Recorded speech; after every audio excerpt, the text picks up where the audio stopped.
dialed in here. How's that?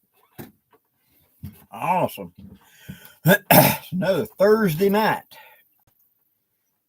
Let's see if anybody shows up. It's been a long day. I've been doing all kinds of things. I spent several hours with Miss Lita talking about bullet butter and gun butter. And I do owe you guys a gun butter video. And I will do it this week. It's just I've been so wrapped up. Good evening, Tiny Titan. How are you doing? How's things in Oregon going? But I went and picked up the wife at 6.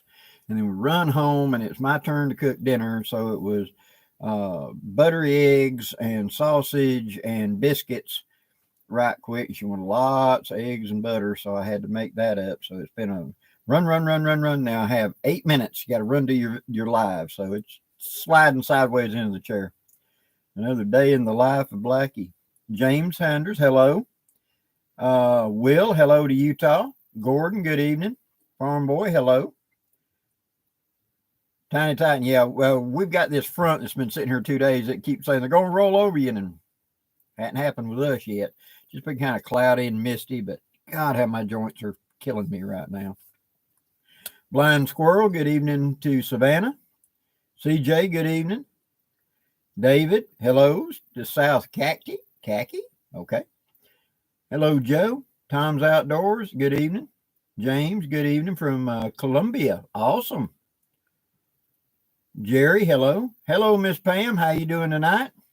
Robert, hello to Cross City.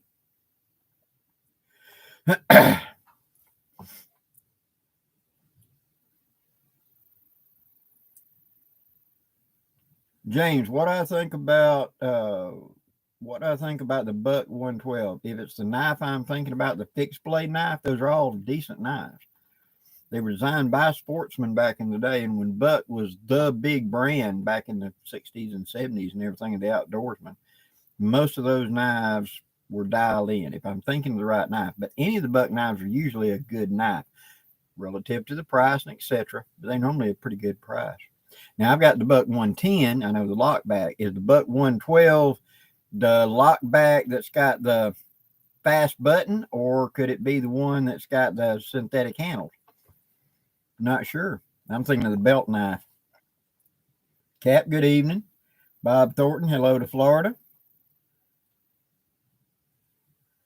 Hello, David. Worm Wrangler, good night. How you doing in California? Hello, Hang Tough and Yuma. Mr. Johnny, hello there to Georgia. Chad, good evening. Well, this past weekend we did the Frozen Foot. And no, I didn't do any footage of it. To be honest, guys, when I go off in these events, I'm there to enjoy it and etc. And I never enjoyed being that guy at events running around with the camera, hey, how you doing, etc. That just always seems rude to me for me. Okay, it may not be to everybody else, but it does to me, because it's kind of like this is our private get together and I'm kind of not working. And so we're here to enjoy. But it was a really good time up there. We got up there and it was on Duggar Mountain, and it was 26, was going to be at the base of the mountain at Piedmont. It was supposed to be the low that night. And we're 2,000 feet up. So it was kind of cool up there. And I ran my wood stove, like I said in my after action report, all night. Well, not all night, until I went to bed. About 6 hours I stayed in the tent. I was in the mood to kind of camp by myself, to be honest. I mean, everything is go, and I just wanted to have a little me time and recharge the batteries. So I went and got in my little bitty tent and closed it all up. Everybody else around the fire, and I ran my little wood stove and just sat there and enjoyed listening to the stove and the wind in the mountains and everything else. And it was just a good time for me.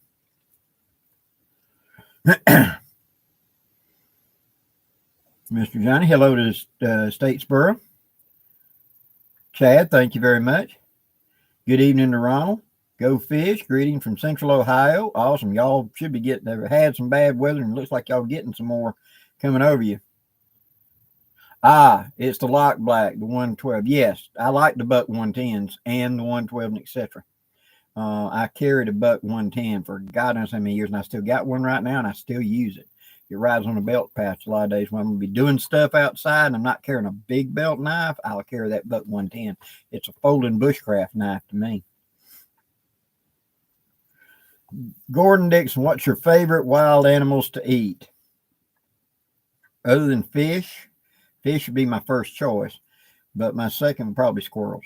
Rabbit is good, but we have rabbit fever down here in the south, and something you got to be kind of real leery of and watch the animal real well. And so I'm more interested in really, as far as a fur-bearing animal, squirrels were one of my favorite. That was a thing I loved to do when I was a boy, and it's still a lot of fun to me to try to outwit that little tree rat, and he can dance around the tree and etc. But other than that, fishing would be my first preference. Hello, Liz. Hello to the mountains of West Virginia. Hello, Angry Ranger, to the woods of East Texas. Terry, to the thumb of Michigan. Choir boys in the house. Good evening, sir. Glad you dropped in.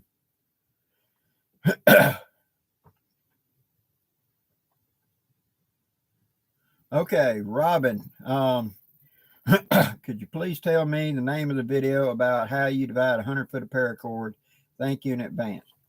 I didn't do the specific 100 foot of paracord. Dave Canterbury did one where he took 100 foot of paracord and divided it up into all these things. I just had large hunks of paracord. And like I said, I carry hunks of paracord pre-cut and pre-sized. But Dave did an in-depth video where he told you to get a 100 foot hunk, and then he showed you how to divide it up. So look at Dave's side if you want that specific of how long to measure and make them. One of the things I did was I went to a military surplus place, and whenever they cut the shroud lines off of a military lines off of a cargo parachute, it can only be used once. And so they just cut the lines off and they sell the chute, so you never try to jump it. And I'm getting like a big garbage bag full of 550 paracord that's only been used once. It was like $20. And so I've been using that forever. So I don't necessarily go buy the 100 foot lengths. I go get a big bulk and what I carve mine up to.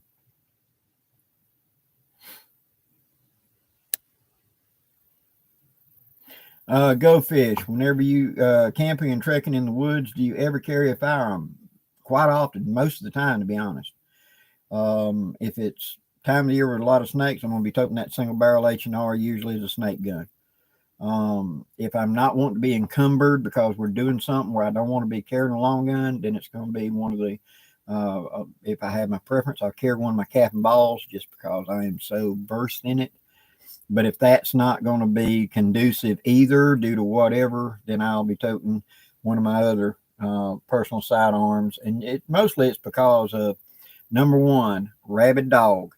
Number two, something like an angry coyote, upset coon that may be rabid or something like that, or just a wild coy dog that has no fear of man and he thinks you smell sweet and wants to eat you. Russian boars can be big and mean up close to, and they'll spring out of nowhere. You think you're out here in the middle of nothing, you walk along the edge of kudzu, and suddenly you spook one and he's upset.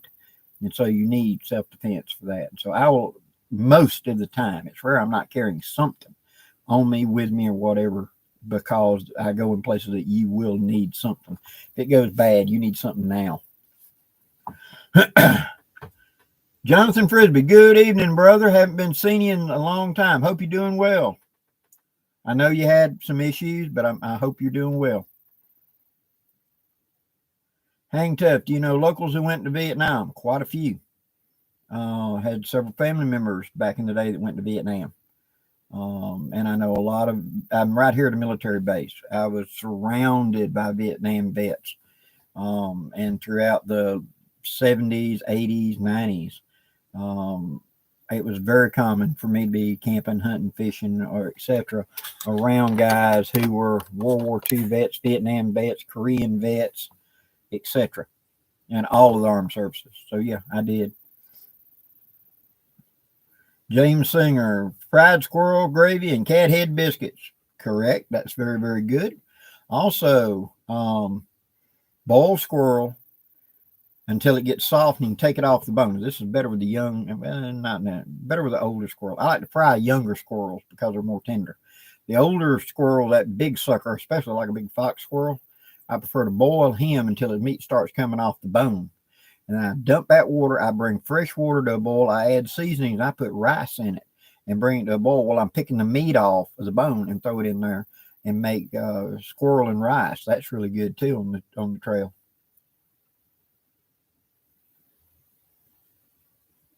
James Sanders, way across Georgia and went to Pennsylvania. Did it for love. I understand the things we do for love.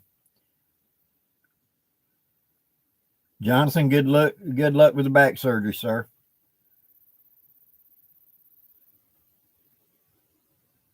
Okay, Choir Boys, Blackie, we want to get you and William on a blade talk if that's possible. Would love to make that happen before the gathering if schedule allows it. I'll ask William. I don't know. William does not get onto a lot of such things like that, but I will ask him. And if not, then I'll be happy to get on there with you. But because I've enjoyed going on your channel a few times before, but I will ask William and see if we can arrange it. Okay, and get back with you as quick as I can. Anything goes. Dear Blackie, what was the last song you and your friends would sing around a campfire? The last song that we would sing or the last song that we did sing? I don't know. You could say them in public. There's a Rogers Ranger fight song from the Whitewater Long Hunters I can recall that you don't sing in mixed company or around kids. That's all I'll say. But it was a good campfire song. Anything goes. Good evening. Justin, good evening, sir. I got you. Jonathan, you get better, brother. You get up with me and we'll catch up. But if you can't make it, I understand. You got issues right now, brother. And there'll be another one. And I'll be happy to see you whenever you get the chance. John Kennedy, good evening, sir. Thank you very much, Choir Boys.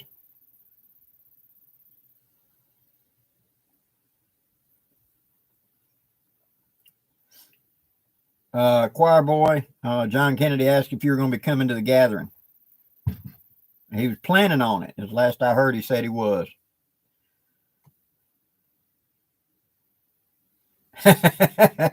Okay, anything goes.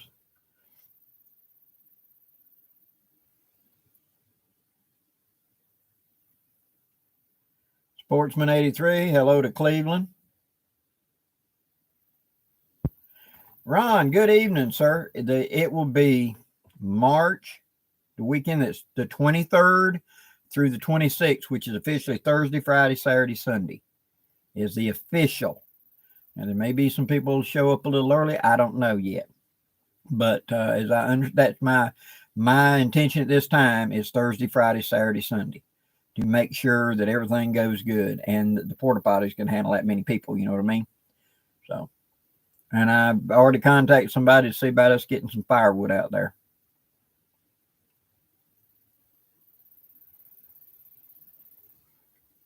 Kodak, doing pretty good, sir.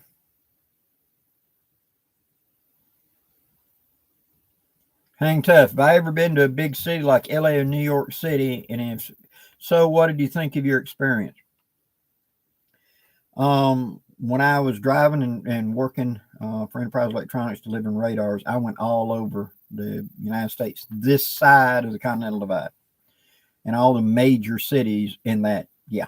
I went to Chicago, Detroit, New York, Boston, MIT a bunch of time at Boston, Miami, Houston, Atlanta, all of them.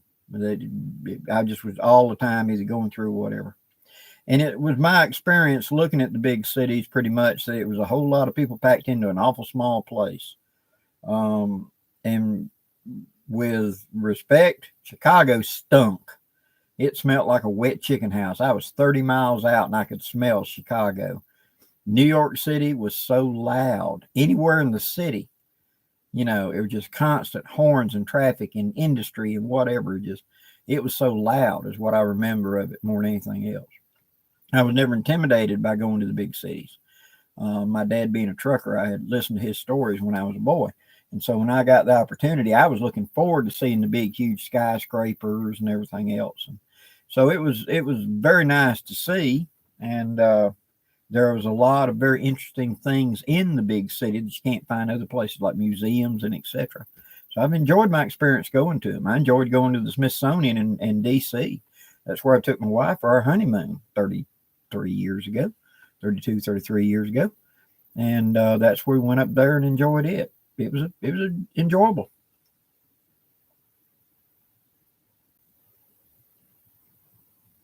Justin, let's fingers crossed, brother. They can get you up there. Rod, good. I hope, Rob, I hope to get to see you there. I hope the school lets you go.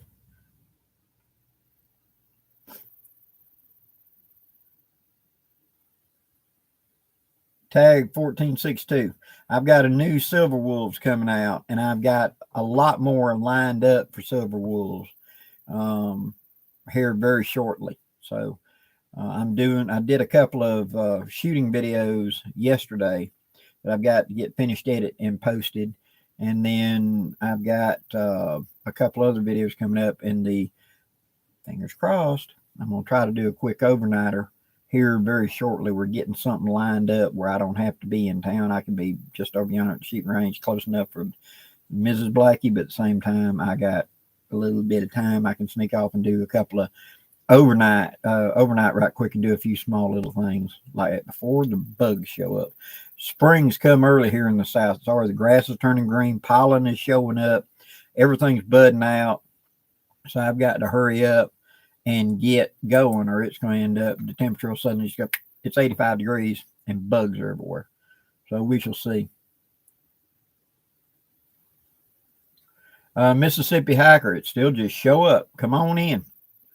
There's plenty of room in there. You've not only got the camping area, but then you got the big field area up here that's for, unload, put trucks on, everything else. And then there's on both sides of the road, there's plenty of places. You could put 500 people in that camp. If you just spread out and gave everybody kind of a little bit of room, you'll be fine.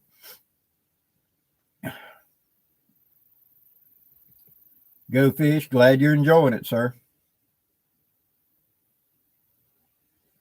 Tom's Outdoor. The city I hated the most as a truck driver back in them days, and that was in the 80s. I came off the road in 89, was Kansas City.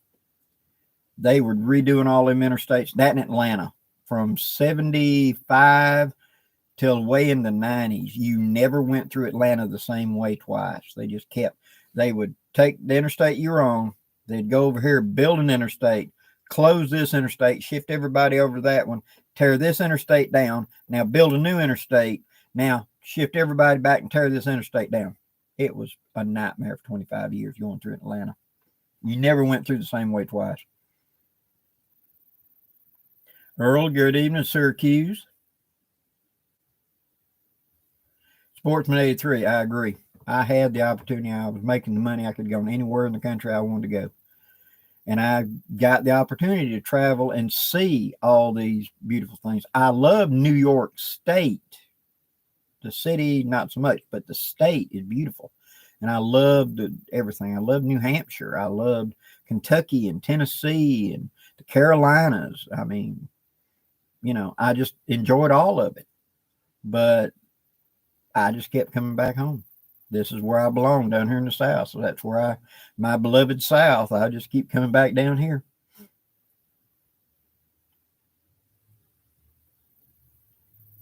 Cap, yeah, that was one of the things, me being Southern, I'd walk up and go, howdy, in the city, and the people would just jump out of their skin and thought you were a con man trying to sell them something. No, just walking by and saying hi.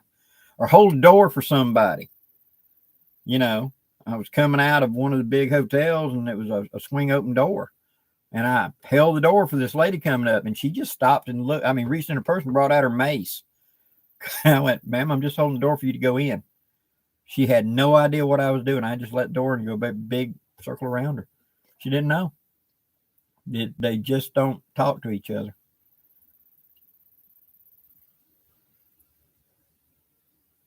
Gordon, I've watched everything you have on YouTube. I haven't seen much on trapping. Is that something you're just not into?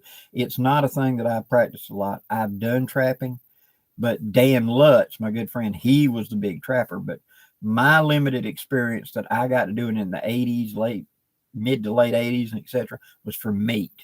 fur market had collapsed, and I was not trapping for fur. I was trapping for food. And so it was possums, coons, etc., and other things. But I was trapping for meat. And so I didn't ever really in-depth develop that skill, etc. Where down here where I'm at, you're surrounded. Alabama has been called the Amazon of America. There's water everywhere. So you can set up fish baskets and fishing and trot lines and feed your family real easy with just fishing techniques. And then hunting for deer, hog, etc. That puts big meat in the freezer.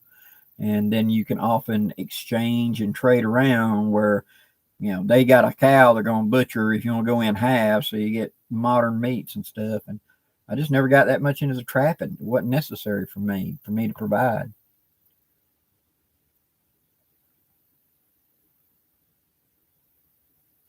Jonathan, yes, sir. It's still officially at the gathering $2 per night is what it's supposed to be officially. Carlos, hello to Puerto Rico.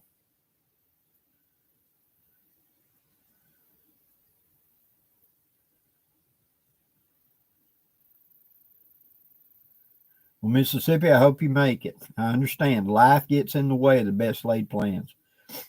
Several years in a row, I planned to go to an event.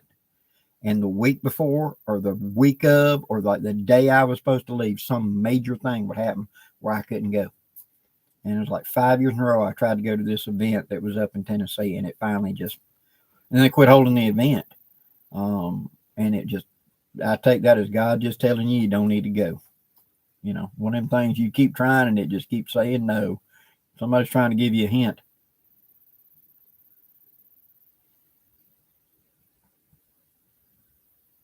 Tom's Outdoor. Yep. If you drove 35 years, you know. Gordon Dixon. Around Gunnersville Lake is beautiful. It really is. Gordon, I miss Dan's videos too. I miss Dan a lot.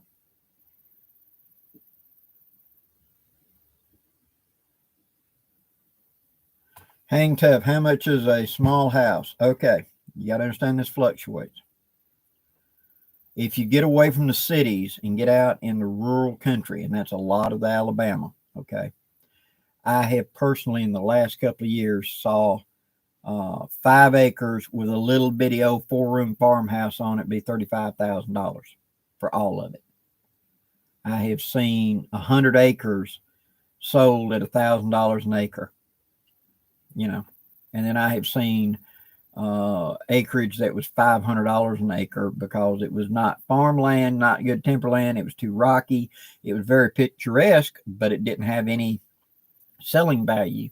And so it's one of those things, if you're looking for just land for a retreat, someplace to go, whatever, look for stuff like that. You'd be amazed how many you can talk to tax assessors and find land that nobody's paid taxes on in years and years, and you can just pay the taxes and take it over. In fact, I had an island at one point. A good friend of mine owned an island. He owned a bunch of land, and there was an island that was associated to it. And this other individual came in and tried to steal it away from him and paid the taxes on it for like 6 years without him knowing about it because it had so many plots, he missed that one. And then he claimed it. The problem with it is the island sits here and it's surrounded by thousands of acres that this guy owns. You're like the hole in the donut. And he doesn't have to give you access to it. So yeah, you own that little 7-acre island. Good luck getting to it. You can get there by canoe. And finally the guy gave up after a couple of years. And my friend told me, said, if you want to use that island, paddle on down anytime you want, brother. You can't do much with it because of high water. It will go underwater. But it's got timber and all on it. It's a fully forested island, 7 acres. But at least every other year, it goes underwater for a week. So you can't build a house or nothing on it, but you can camp on it. And I've gone down there and camped a lot of times, canoe down to it, spend the night, and then canoe on out to my friend's land and take out.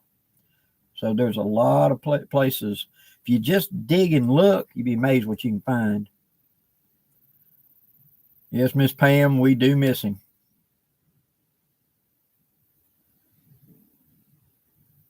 Cap, yeah, it being just polite, Southern, when you go up north, can often be, they'll give you some odd or bad looks. So, Justin, who do we pay? There's a for the camp. There's a drop box at the top of the hill. It's on honor system. You take out the little envelope. You write down how many days you're going to be there. You put your name and address, your car tag number. You put the money in and drop it in the drop box. That's it. Basically a donation for the park. That's it. Or for the forest. Correct, Jonathan. It is really, really cheap for such a nice thing. You got a mile-long lake sitting there. I mean, you got concrete picnic table, 2 state-provided porta potties right there, trash cans everywhere. They cut the grass. They mow everything. I mean, it's one of them little gems that's hidden back in the back. That's one reason I put my event on there.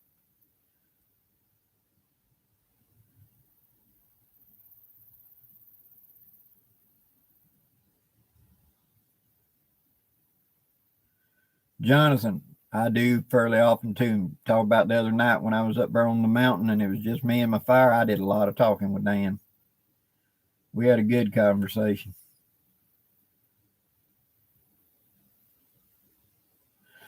Eli, we did not because of rain, etc. However, we're going to attempt Saturday morning to do an old ways. Me and Bear are, and post it this Sunday. So we were planning on doing the one with the cast iron and putting them on a fire and everything, and that's still the plan. It just depends if it's storming or not Saturday morning. We expected this storm front to be gone and it drying out Friday, but now it's kind of stalled out. We don't know. But the plan is Saturday morning, me and Bear will get together to do the next old ways. That's the plan.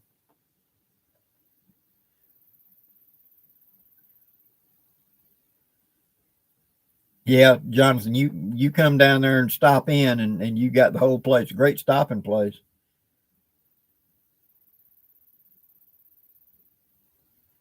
Thank you to Father Wolf. Thank you very much.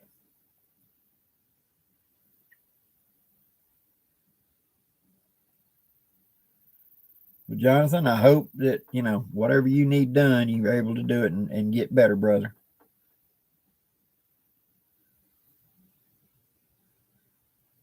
Yeah, Justin, once you come this far, you're gonna find out what people like living in Alabama.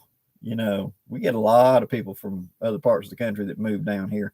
It's cheaper to live here. We're a lot better tax rates and etc. We got everything you'd want, or we can get it real easy, and it's more laid back and easy to get along with anybody down here. So, and you're an hour away from the beach. So if you want to go down to the beach, go right ahead. If you want to go to flights, we got multiple airports down here. You can fly anywhere in the world from here. So it's a good place to come.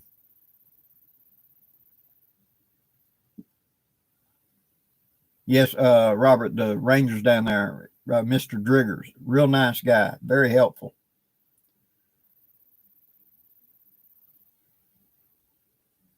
Tom's good. You know what we're talking about then.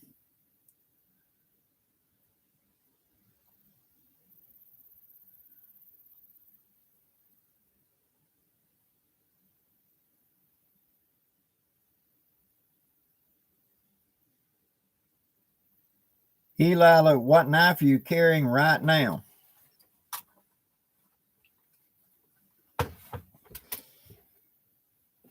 I'm carrying my Fieldmaster. Never go anywhere without this. Now, within arm's reach of me, I've probably got 30 blades, but that goes with me no matter what. That goes on with my pants, And then actually on my key ring, I got another teeny tiny little one with a little blade and a pair of scissors, and every vehicle I got's got something to take care of business with. So I'm never far out of reach of something.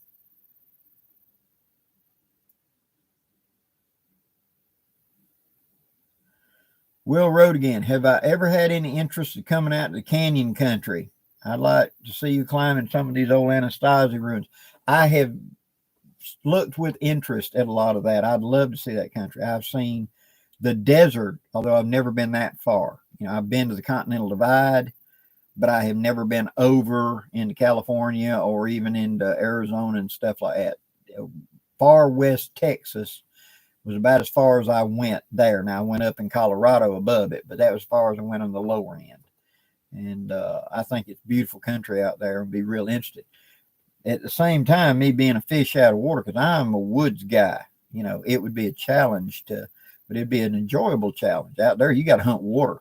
Here, we're swimming in it. So having water supplies and stuff out there would be a challenge. It'd be a learning curve for me to get out there and do some training and learn out there. But I think it'd be very interesting. It's beautiful country.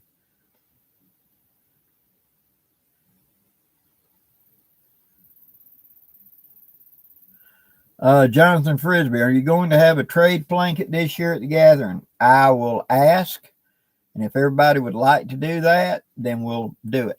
You know, in fact, I'll just put out a announcement for the channel saying if you would like to do a trade blanket, plan on doing it on Saturday night at say 7 p.m. and just put that out to anybody want to bring their stuff to throw out. That's what we'll do. We'll come to the central area. Everybody throw out your blankets, throw out what you want to trade, and go from there. Or just lay your stuff out by your tent the rest of the time whenever you want to see somebody walking by. A lot of people just do that.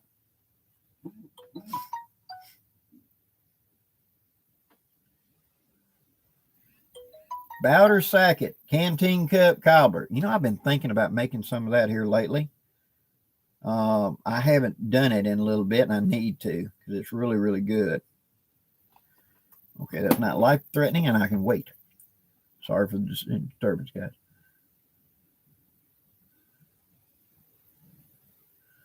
Okay. Are you going to outsource your fabrication? You sell out products so quickly.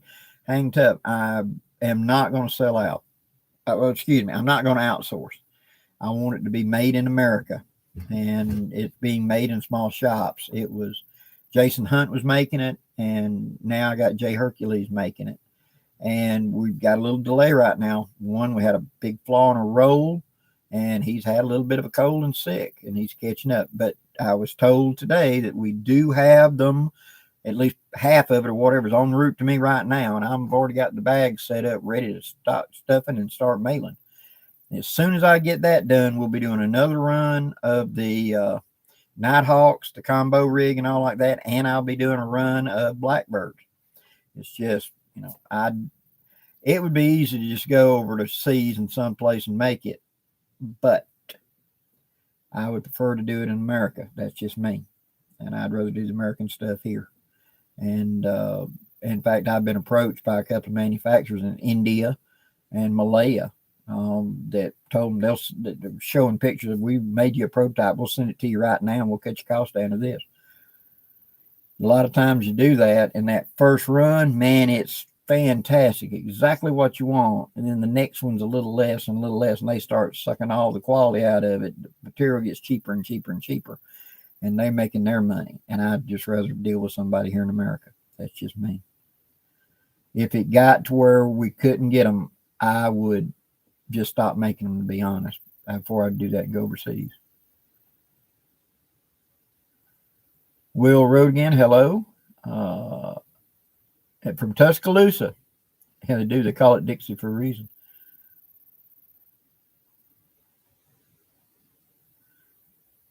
Father Wolves, that's what I found most of the time. If you get out away from cities, 90% of the people anywhere in the country are nice and will be, you know, helpful to you. It's just the cities seem to be the rough areas for that.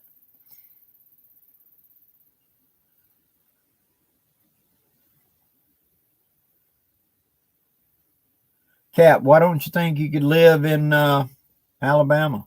There, you can find affordable property. It's just how out rural do you want to be?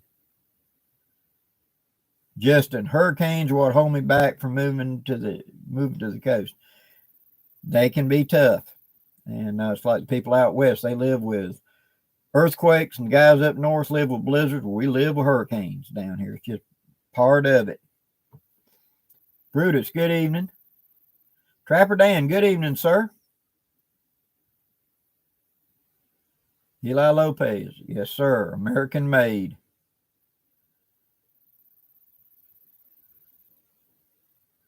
Yeah, quality over quantity. That's me. I'd rather have a good solid product that I can honestly say that I'd carry.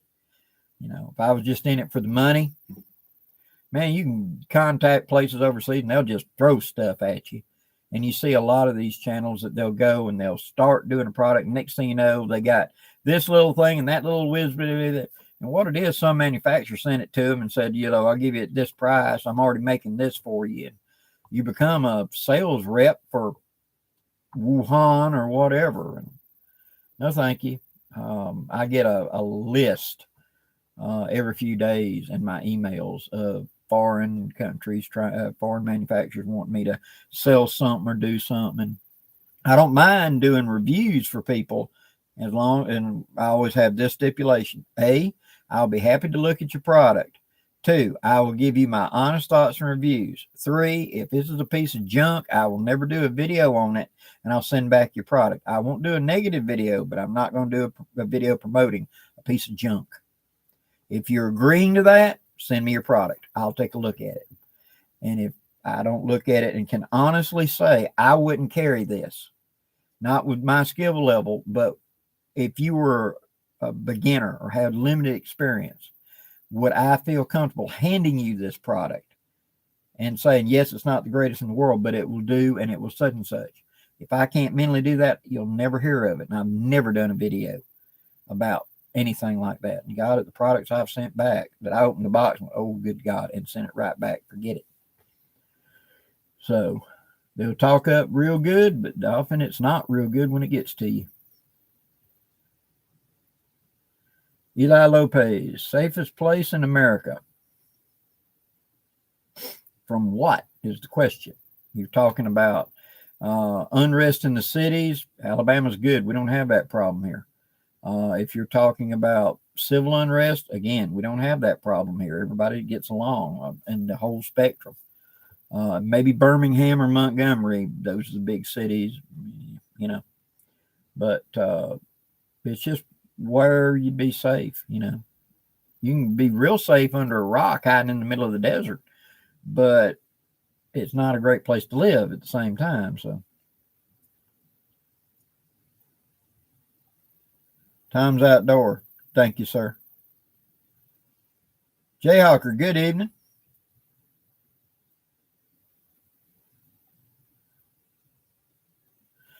Gordon Dixon, I found a compass that has an angle gauge for up and downhill. Do you think it's overkill? No. That's used a lot in the mountain areas because it gives you an idea how steep a grade is.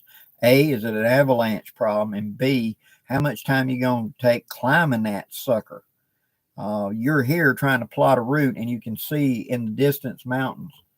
And you can use that angle gauge to get a rough idea how steep they are from this far away. So it is very useful in the mountainous regions.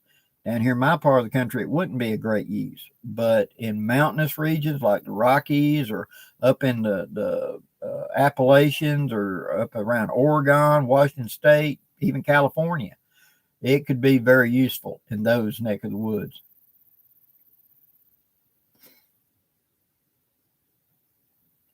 Father Wolves, moving to the Philippines. Okay. Philippines, it can be beautiful. I had family members that were stationed in Subic Bay, and they went out and toured and went out and had a lot of pictures, showed me some beautiful places throughout the Philippines. So it can be a very beautiful place. And nice people. They were very good people. Jim Survival, I'm not yet. That front's still stalled right over there. It's making my joints hurt. But we expected it to roll over us today, and it's just drizzled, and that's been all today. Try that. Thank you very much.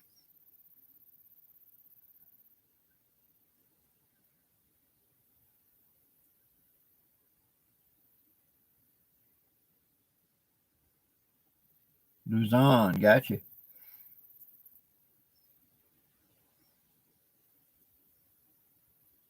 Will, are you making any updates to the Nighthawk? I've had an eye on, and I'm looking forward to grabbing one. I've held off right now because of the delay we had with the blackbirds.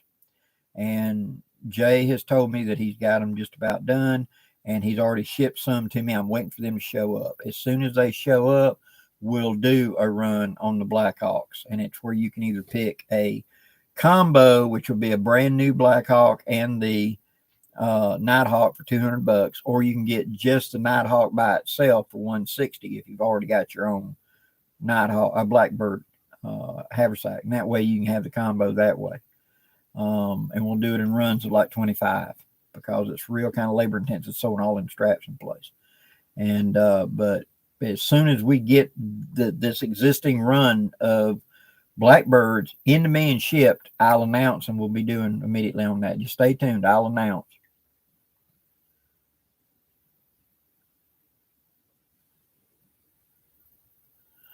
Forest Witch. I think that's Forest Twitch. Forest Witch. Okay. Has a snake or big spider ever gotten into your hammock? Yes. Very, very rare. Usually you'll have a spider run across the mosquito net or something like that. I had a snake get down the tree and crawled across my mosquito net one time. But can I leave my hammock sitting there and not worry about critters getting in it? Absolutely. Because when I walk up to my hammock to get my bed ready, what am I going to do? I'm going to grab my blankets, take them out and shake them. And then I'm going to take my hammock and give it a good shaking to get any kind of dust, sand I tracked in last time out of it. Well, any bugs, snakes, whatever, now out of it. Now I can mentally put it back in and mentally get in it and not have to worry about it. So it's very easy to just dump, everything's out and start over, you know. But have I ever been in it? One got in it while I was in it. Just the time I, like I said, looked up and watched a little bitty small tree, you know, green snake run across the mosquito net. He didn't get in, but he went out. Now my good friend Trinity, she set up a one with the mosquito net that went all, and it was on a free hanging stand in deep grass, and a bunch of wolf spiders decided to come in there and start hunting stuff. So we had to fix that. But that's the reason I don't like to use free. I like to just tie to trees instead of stands. I want to be up.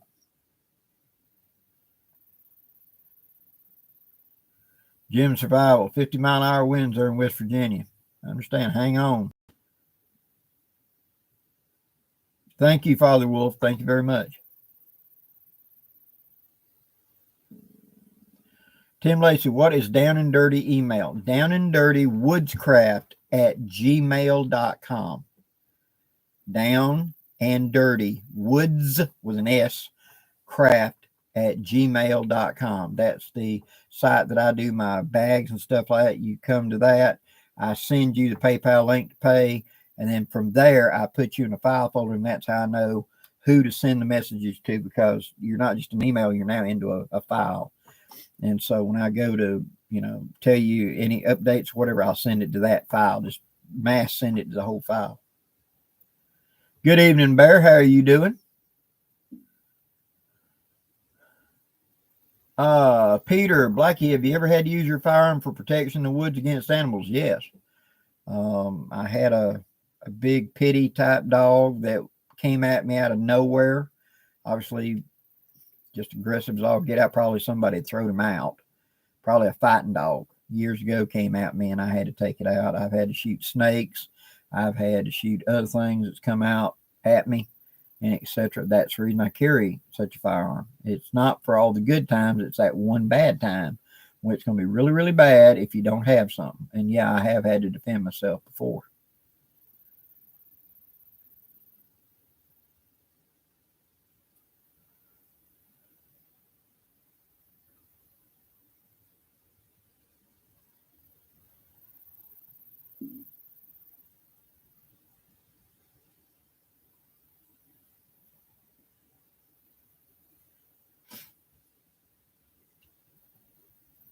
Trinidad, yeah.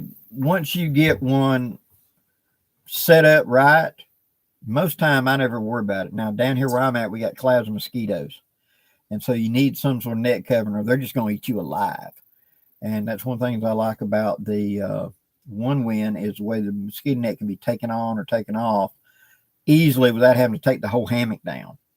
And so it's a big advantage to be able to put it up here on this end during the day when they're not so bad. And I just want the hammock to lounge in. But when it gets bedtime, being able to feed it through that opening and clamp it off on the ends and have a complete bug net and keep everything off of me. So that's one of the reasons I prefer to have them. But a lot of times when I'm in it in the summertime, as hot and muggy as it is, I'll have a pair of shorts on and that's it. I'll just get in there and lean back. You don't even want to wear socks when it's like 80 degrees and 90% humidity and the air just not moving at all. Yeah, you just got to deal with it a little bit, but that's the way to avoid them insects. Thank you, Tim.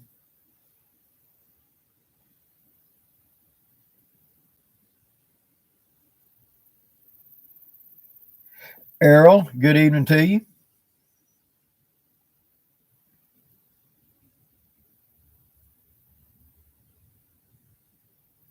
Harold, good evening to Virginia. Yeah, Justin's a big collector of stoves. Every time me and him talk, he's got a new stove. And that's fine. Everybody's going to collect something. Blackie's weakness, sleeping bags, and rucksacks. I think I got like 11 rucksacks over here, and I probably got a dozen sleeping bags. And but then I'll have like one of these and two of this, and I don't really care that. Man, I just can't. It's like the women walking by a shoe store. I just look at that rucksack, old battered and sitting in the junk window, look like it's been there, done that, and I just got to pick that thing up. It's just a story to tell just by picking it up.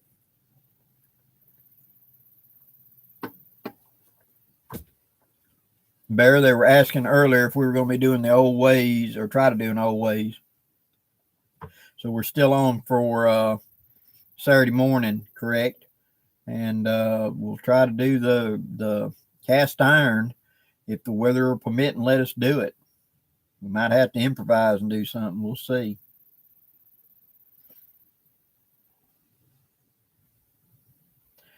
Justin, a Bergen ruck. Yeah, the one of the British types. I've had one for a short amount of time and didn't get to carry it much. But I had one for a while, and there's this other individual that really wanted it, and because he had all British gear and he wanted that pack. So I traded him. Didn't get a chance to use it a lot. Tennessee Smoky, good evening. Tennessee Blackie, in warm weather hammock camping, have you tried using a cotton sleeping bag liner instead of a bag? Yes, I have. In fact, I did a video on it. I took one of the Walmart for a while was selling the cotton sleeping bag liners, and I took it and just opened the seam up and use it like an overquilt, just to throw it over my feet and then pull it up on either side of me, and just tuck it into either side and you're covered. It's just a little more than a sheet, really. And that's all I need in summertime. It's just that tiny little bit. You're not going to get cold, but at the same time, you just want something on your legs. And that's what I do. A lot of times I'll carry that, and it's the size of my fist rolled up, and I'll carry that for cover. Bob, good evening to Southwest Ohio.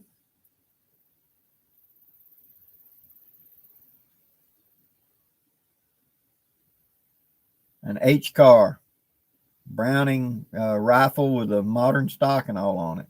Yeah, it'd be a very effective. They're loud now. I'm not going to kid you. They're loud. Harold, thank you for the Silver Wolf video comment. Like I said, I'll have more coming up very soon. I'm thinking about doing a weekly chat, sit down with coffee, and let's talk to the Silver Wolves and talk about issues that we are kind of interested in, not necessarily everybody else, but little tips and tricks I can give you about as the years come by, of how to make your life a little more comfortable out there and camping, cooking, all kinds of stuff. Just share you what I found that works for me. Harold turning 70 or April. Awesome. Congrats. Jerry, how's the weather there? It's just drizzled. We haven't had anything real strong. You're in Choctaw. We're over in Dale, and Dale Coffee right there together.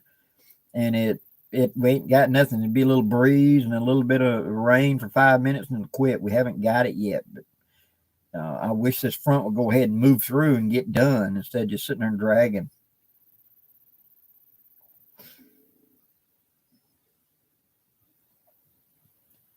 Don Ross, good evening. Yeah, y'all's big whitetails up there in Pennsylvania, them 300 and 400 pounders. Our whitetails are more like 200 pounds and less, but they're very intelligent. And I've known quite a few people that went around the country um, specifically to hunt all the different kinds of whitetail in the country. And I've had several people that I really respect their opinion. They said that the southern whitetails are the smartest of the bunch. They're the most crafty, the way that they do it, and they're small, but they're very, very cunning. And so he hunted with a bow, and he said I can go up to Ohio and bag one in 2 hours. They're dumb enough to come trotting out in the middle of daylight, look in the middle of a cornfield. There's a reason they only got a week long camp, but they only got a week long deer season. They'd kill them all if it wasn't for that. And we got a real long one down here. You go a weeks and never see an animal, and yet all the way around your stand, just tons of tracks. So they're very cunning.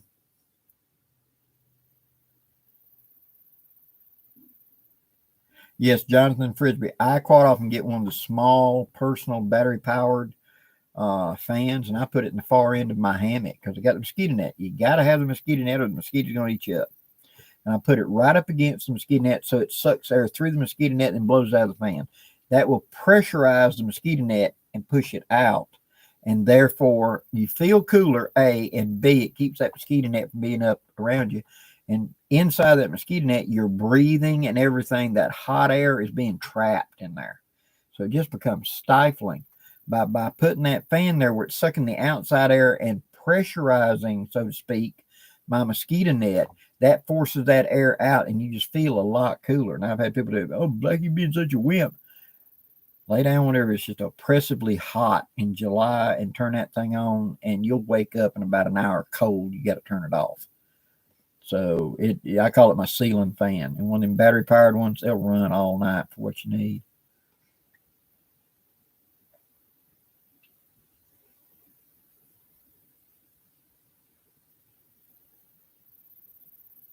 Cool. Don Ross, congratulations. Tom's Outdoor, thank you very much. Thank you very much, sir. That's why I'm here. I want to help people share the knowledge. Somebody took the time to share this knowledge with me, and it's my job to pass it on.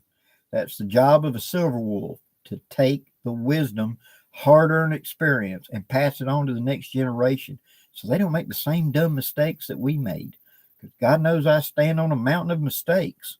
And that's how I learned, and I learned from other people that had done the same thing. And so luckily now, in the days of this wonderful box, that we're able to pass on the information in mass to people you'll never meet. It's been such a real blessing. We're living in a very great time. I just wish we could somehow save this in a way that when the times get really, really hard, you could go back and look at it. Because right now you're not interested in kayaking. And times get really hard 20 years from now, that may be the only thing you're interested in. You need to know everything you know about kayaking for X reason, or trapping, or cast iron cooking, or brain tanning, or growing vegetables, or whatever. And so having this resource, I hope there's a way to preserve it down the line.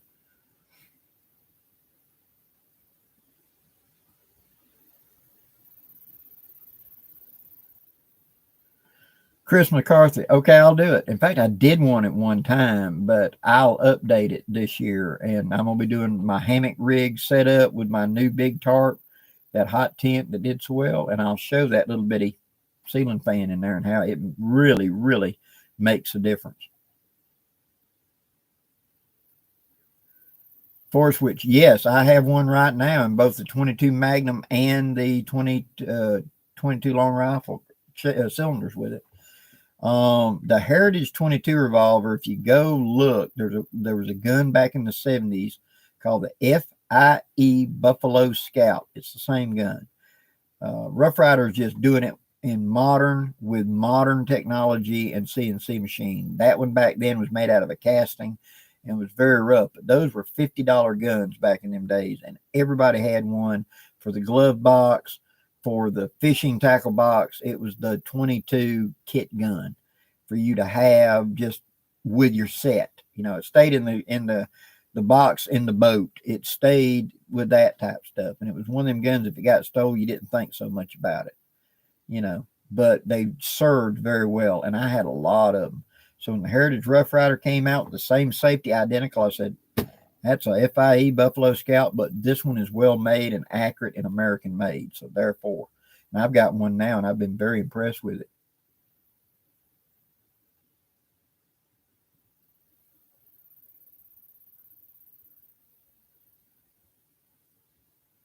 Michael H., thank you very much. Glad you enjoy it. I've got a head-to-head coming out, I think, yeah, Saturday, where I'm putting a Dragoon against the Rogers and Spencer head-to-head. And a little fun thing I think you'll enjoy. Po' boy, hello to Kentucky. Correct. We're having unusually warm because that updraft coming from the Gulf and etc. Thank you, Jonathan. Thank you very much.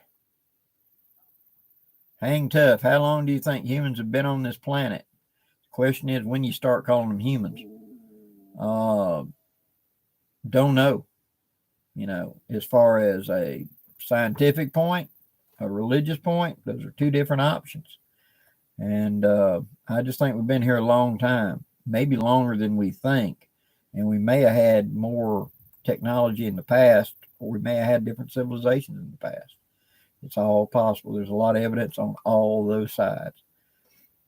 I just wish they'd quit arguing and let's get focused and find out for sure.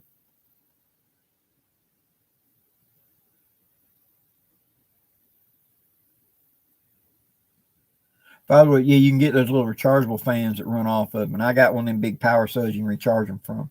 In fact, the one I've got now runs off of batteries, but it does have a power port you can plug in for that. I have not got a solar panel yet, but I've got that big blue Eddy.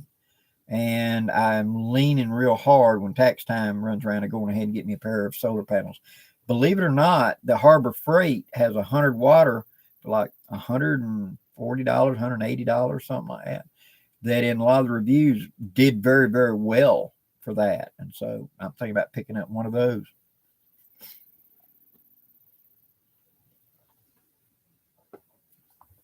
Gordon, I had a single 6 for nearly 25 years. Loved it. Absolutely loved it. Finally let it go to a young one coming up that he was at the age that he was old enough and responsible enough, and he needed something he could hunt with. And he liked going with Uncle Blackie and him shooting my single 6. And I finally gave it to him for his 12th birthday. So he'd go hunting with his granddaddy and all, and them shoot rabbits and stuff with the pistols like they did.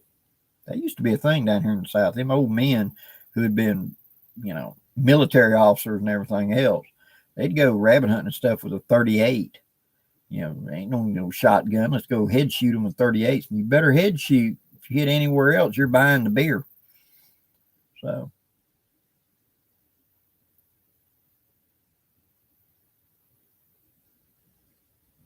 The James Springer, the bullet for the head-to-head is the Arrow's Gone Kerr bullet, the 220 grain 451 conical, and 35 grain of 3F GoX in a paper cartridge, the Dragoon load. And here's a spoiler. The Rogers and Spencer takes the Dragoon load. It loaded right in, just in that, also loaded into the Dragoon. It was a full chamber in both of them. So the Rogers and Spencer is a Dragoon, at least in power.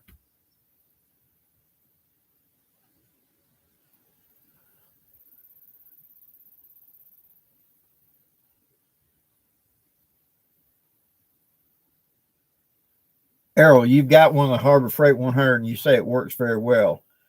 Yeah, it's heavy. I'm not worried about backpacking it. I'm using it for a base station to be able to take for the week long and camp out and just put it on top of my truck. We got tons of sunlight in Alabama and be able to charge up the power cell with it. I think it'd be very good. A few friends of mine need CPAPs because they have sleep apnea. And so that's one thing that's keeping them from camping is they need to be able to recharge their CPAP machine. And so a solar thing onto one of them big power cells would do the job. Like I said, I just haven't got around to getting it yet. But if you think, I've heard it does really well. If you said it does well, then I'll probably get one when tax time rolls around.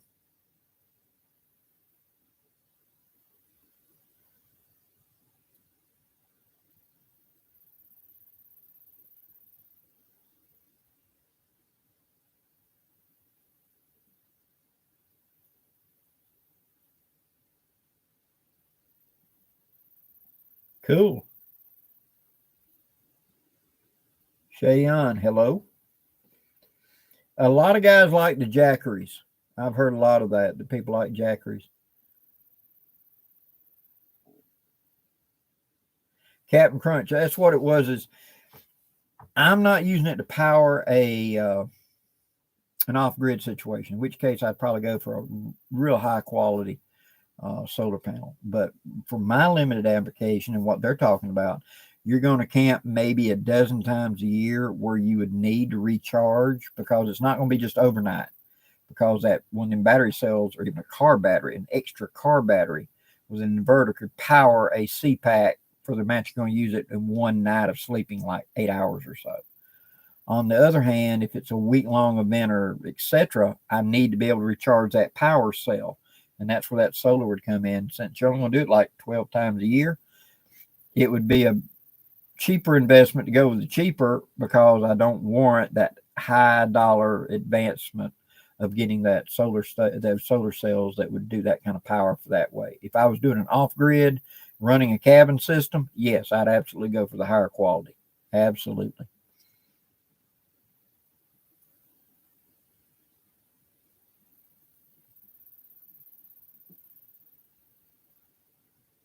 And there is, okay, let me give you my little take, okay, about quality of gear.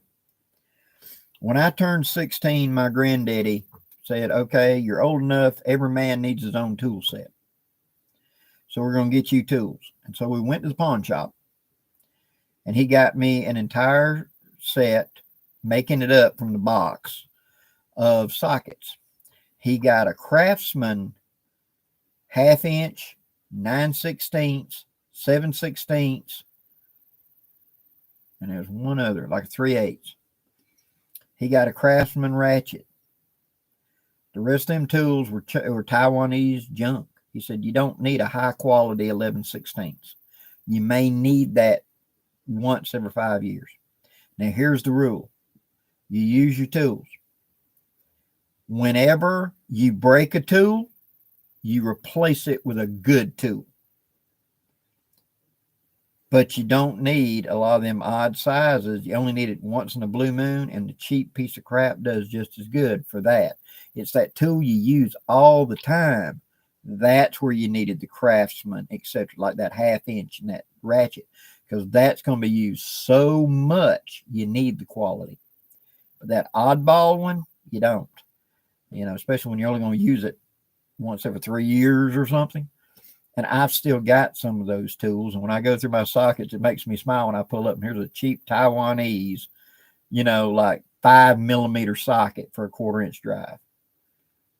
I'm sure that came from my granddaddy picking them out way back in the 1970s.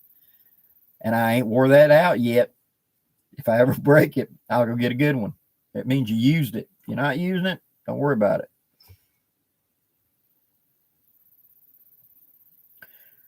Tony, you got me thinking about the practicality of a flintlock for the big baddie. I wonder if it would be possible to build an antique style rifle rudimentary electronic firing. Absolutely. There was a piezoelectric adapter at one time that would screw in where the flash liner is, and all the hammer did was come down and hit the plunger, causing the piezoelectric to fire. There was a company, oh my God, in the late 70s that was trying to market for a hunting, like an inline, where that was a piezoelectric on the back. The hammer hit, and I want to say the marketing name was Flash Fire or something like that. It just didn't sell that well. But I seem to recall a company do it. So a piezoelectric could be used as an igniter for that.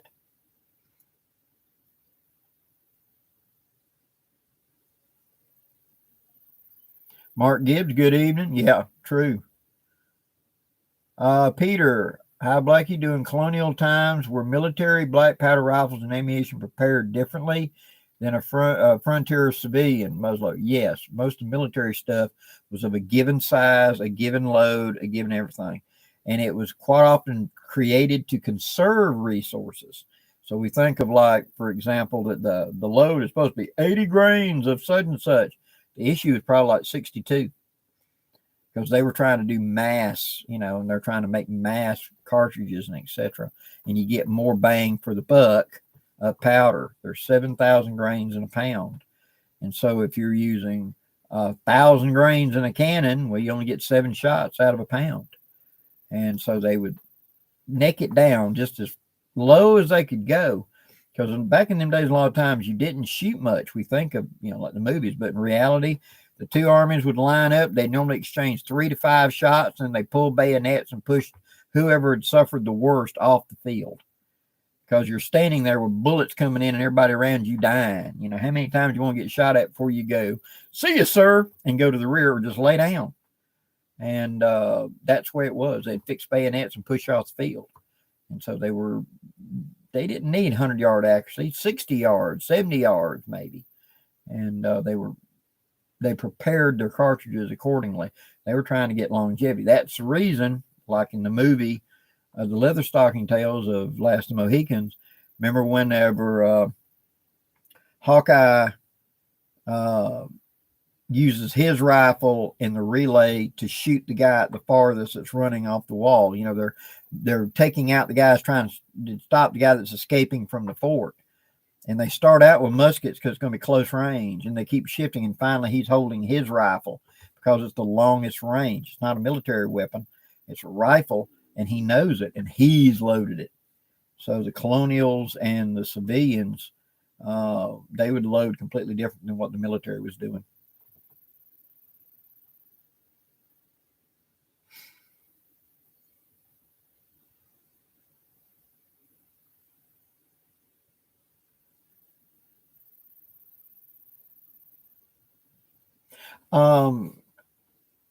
Father Wolves, I've got that Blue Eddy 550, 50R, whatever it is.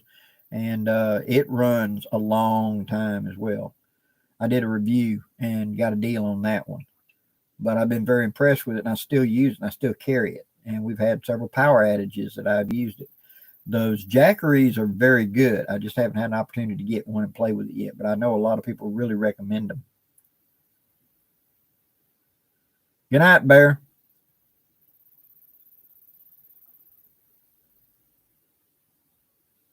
Father Wolf, sounds like it's got a good run time on it, and it doesn't drain, fast, even when it's under load.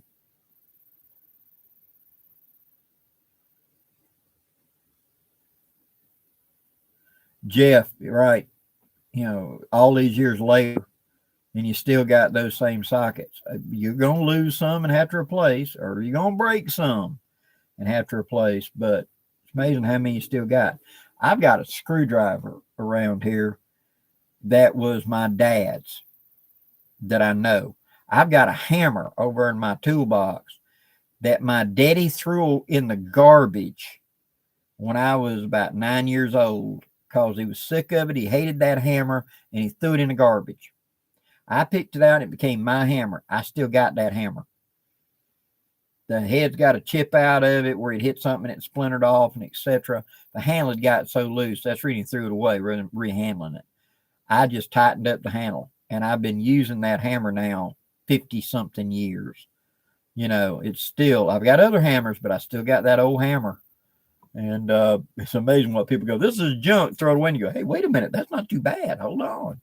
I've had junk. This ain't too bad." When you've been driving nails with a crescent wrench, trust me, a hammer is pretty good.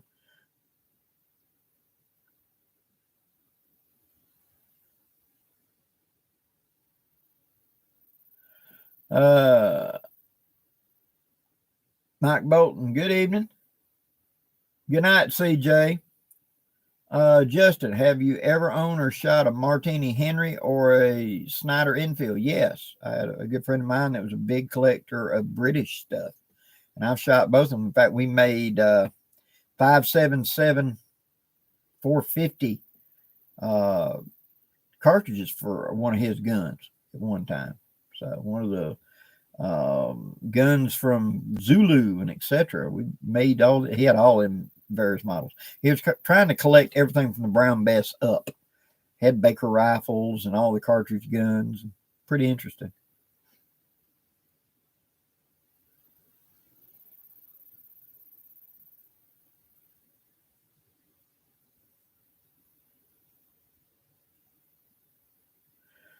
Forest Witch, Blackie, how can I dig a root cellar and keep water out? The old-fashioned hole in the side of the hill kind, what's the secret? Okay, one, you got to know where your water table is. And this was information that was passed down to me by old senior guys talking about their root cellars back when they did it. Okay. The first thing you did when you considered root cellar is you went to where you want to do the root cellar and you dug a 6-foot hole down with a pair of post hole diggers. And then you saw if it filled full of water. If the hole filled full of water, do not build there. And they would do these test holes, trying to find where the water table was not. Okay, you had to get above that water table. Once they found where they could dig a hole about 6 foot deep, and it did not end up full of water. And of course, they'd put something over the top to make sure water didn't run in, you know. Then they knew they had someplace they could dig down into it. And they would dig down. And when they got down to the depth they wanted to do, they would put another 6-foot sump hole going down at an angle toward the water table until they hit a water table. So they're down in this 10-foot square opening. And then they would dig a sump, like a grenade sump for you guys that ever had to do dig fighting positions, at an angle down until they got down at least 6-8 foot down. They put long handles on a pair of post hole diggers until you could just go down and twist and pull out dirt. Long, slow process. But that was the sump to drain. And they would put loose gravel into that. Then they'd come up to ground level. They'd put a layer down of hay or whatever, and then they'd put down a layer of rock. Okay, so anything hits, going down. The walls, you had to make sure that the walls weren't going, the ground out here is going to get saturated, right? So they would line the outside and the bottom with something that was not going to allow water to come in, be it metal, be it masonry that was then proofed, whatever. You can build it out of brick, but then you got to waterproof it somehow on the outside and the inside. So you really got to, if you're going to make an 8-foot square, you got to have a big enough opening where you can get down there and get on the outside to seal it up. So that the water table, because it rained and it saturated the ground, it come to the wall, it's got to go down and get to your sump and go away. See, rather than flood your thing. And then you got to have your door coming down to it. The roof, same way, you got to put up. And then they dug out around it, probably 15 feet out, and made it where the take tar paper or whatever and put in the ground so the surface water would run sideways away from it. It was a huge, elaborate process to try to dry one out. It worked, but it was a very elaborate process. They were not that common in the South, and there was a reason. Our water table is just too shallow. You see a lot of root cellars up north in cold country where they had potatoes and stuff. And, of course, half the year it's snow. Well, snow ain't water. It's water, but you know what I mean. It's not running water all the time. Down here in the South, we get hurricanes.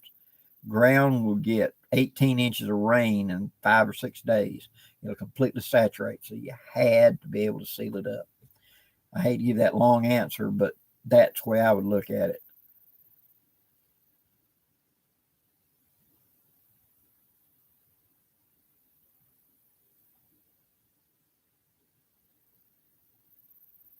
David, that's cool about having that knife. Chad, hello to Montana. Hang tough. Do you study the local Native American tribes in your? I have in the past. That was the Creek here, which was the Muskogees. That was 7 indigenous tribes, which I ain't gonna name all of them right now, but the Alabama, the Yamasees, and then there was a coast of Muskogee that moved in here out of Mexico. There was Choctaw, Chickasaw, Cherokee to the north. We even had a band of Seminoles at one time came down and joined the Creek Confederacy, and that's Sylacauga, Alabama. yeah, I've kind of studied the various tribes in the past, both in school and in my living history days.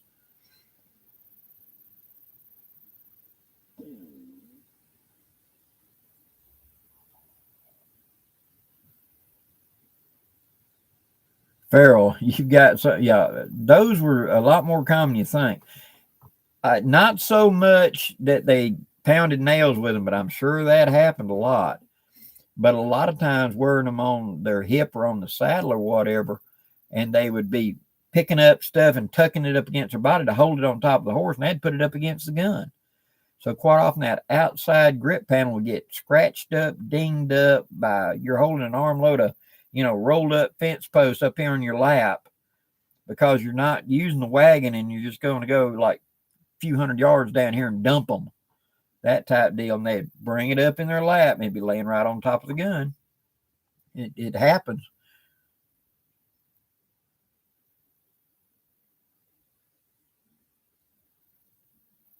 Gordon, yeah, once you hit the water table, how about an above ground? Those were done too. Just insulate it well above ground. Yeah, that's one of the Captain Crunch. One of the reasons we don't have a lot of basements down here, because the water table's just right there, and you're just constantly fighting it.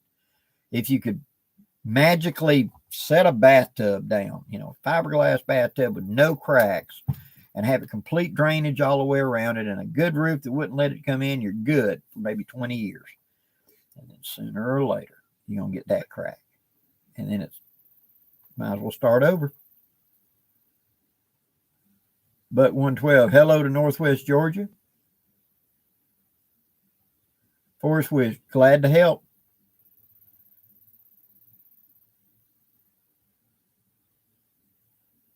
Oh, Justin Coon, using a spring house. And that's where you've got the water coming right out of the hill or whatever. It's where the water emerges from the ground. Well, that water is usually very cold in the 50s. And they would take that water and they would form like a little swimming pool, fairly shallow. And you'd like set your glass bottles of milk or whatever into that, or other things, and it would act like refrigeration because that was always in the 50s. It never got any warmer. And then they'd build a building around it, so the water would flow out of the building. It would flow into your like little swimming pool, which is what like your refrigeration, and it would flow out of that and go through a channel and under the door through a grate usually to keep critters from coming in and go out. And that you sealed it up with heavy rock and earth. If you dug it into the hill, it was even better. So it stayed cool in there because of the water coming in. It just kept the temperature very humid and damp and cool. And it was an early form of refrigeration that would give you a lot more time. And a lot of times I've heard of them taken, and on the walls on the inside, they'd hang like burlap. And then along the top of the thing going all the way around, they'd have a little copper trench. They had little holes in it, little pinholes. And they would dump water in during the heat of the day. I remember hearing a thing about they had a windmill that pumps, right? Well, it would pump the water up into a tank on the roof, and then that water would come down and run through that trip. That would wet all that burlap coming down and then to the floor, and then it would flow out and go out through a drain out into the garden or whatever, or into the pond, whatever. Well, that well house was constantly in the 50s because of that water and the cooling, and it would get into those curtains of burlap and just kind of wick down and cause air exchange. And so it was just cool in there. Well, now whenever it's 90 degrees outside and that room in there is 50, makes a difference. Flip that for the dead of winter when it's 22 degrees outside and it's 50. It kept it from freezing too. That was just an early form of refrigeration. Very complicated, but it could be done. Good night, Earl. Ryan Walker, good evening. Forrest, yeah, that's the thing. If you get it on the right hill and the right water table, you can get away with it. Anywhere else, you just got to go modern resources. I mean, you really do. Because trying to do it anyway primitive is just an uphill battle. There was a reason that our ancestors did things a certain way and didn't do certain things too. David, good night, sir.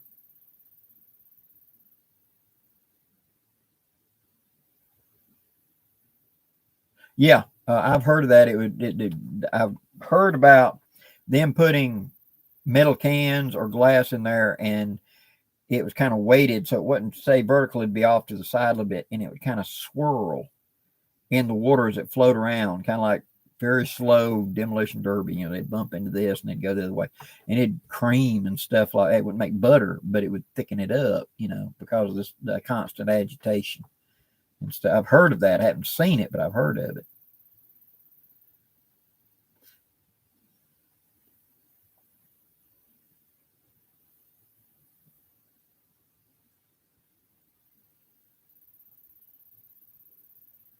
XGC Predator, thank you very much. Okay, talking about a cooling. Let me tell you an old redneck thing we used to do back in the early 80s, and this kind of disappeared, and I haven't seen it. You would take one of the Igloo water jugs about this big. You know what I'm talking about? Had the pop on it. You pour water out of it. It's insulated, right? You take copper tubing. You drill a hole in the side. And we're talking about like 3/8 inch copper tubing. Okay. Maybe it was 5/8. 3/8. It was under half. 3/8. You drill a hole right here. And you would take the copper tubing and you would spiral it around like a coffee can or something that would just be about the size to go in. Spiral it all the way so you'd have like from here all the way to there. Okay.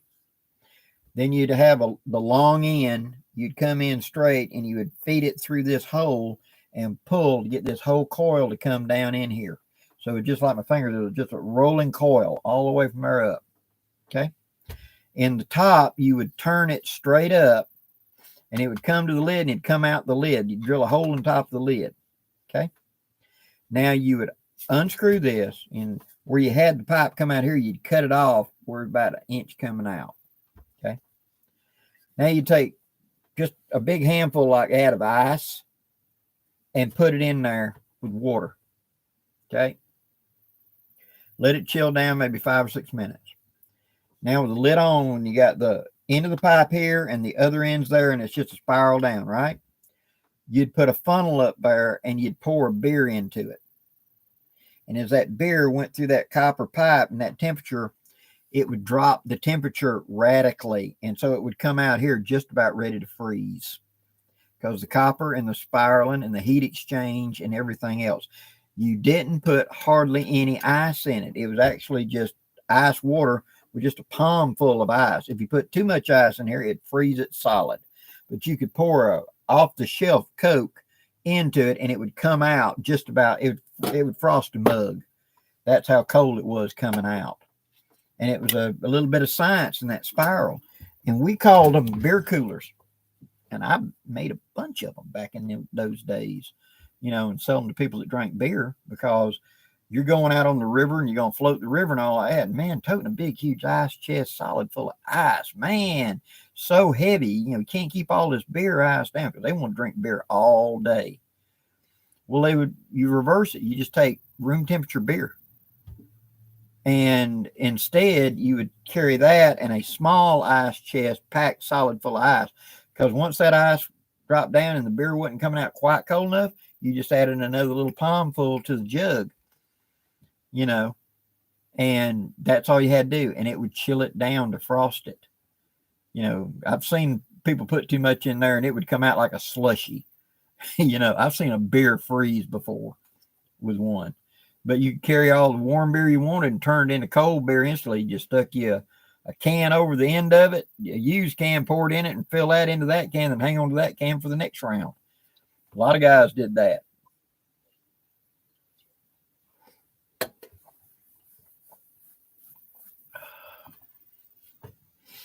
Gordon, my daddy's favorite midnight snack was leftover cornbread and buttermilk. I never liked buttermilk. I mean, I've tried it many times in my life. Forget it. It's just nasty to me. I never cared about it. But my daddy would take leftover cornbread and break it up into a bowl and cover it with buttermilk. And that was one of his favorite midnight snacks. He's like, oh, God. Which now he liked liver that was about rare.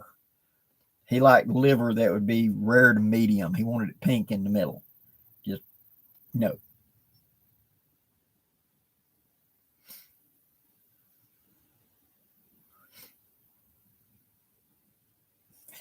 Yeah, Jonathan, it's not for everybody. It ain't for me. And liver, if there's nothing else, of course I'll eat it, but it's never going to be my favorite food. I'll just tell you right up. It's just not something I enjoy. Yeah, Justin, liver's bait. Yeah, I agree with you. My stepmother and I did not get along. And as a jab at me, when I was 13, she would cook liver every week. Friday night was liver. And again, it would be raw in the middle because that's the way my daddy liked it. Now, my mindset was, hey, I just won't eat liver. Don't cook a piece for me. I'll eat all the other vegetables. I'm happy with that. No, I'm going to cook it. You're going to eat it. And she put a slab that big up on a plate. And it was like just chewing the worst tasting stuff. And it was horrible. And we had something happen. And me and my dad had to step up and fix it. And so for 4 days in a row, we didn't sleep. We worked.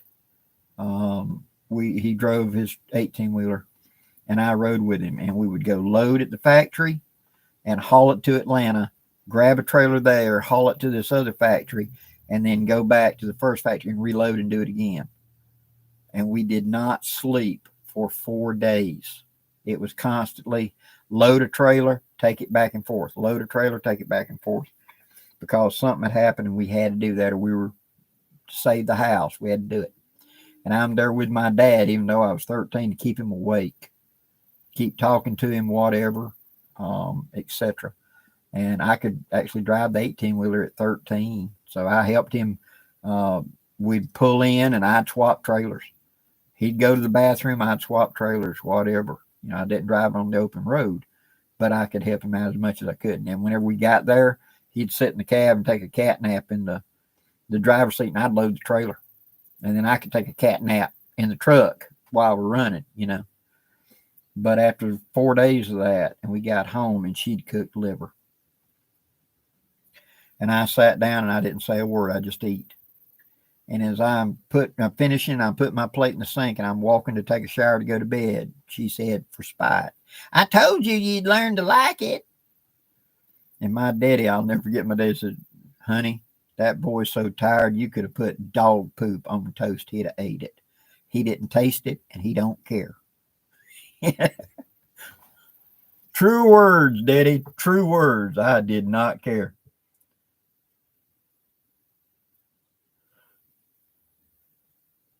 Jeff Conley, love beef chicken livers and beef livers, not so much.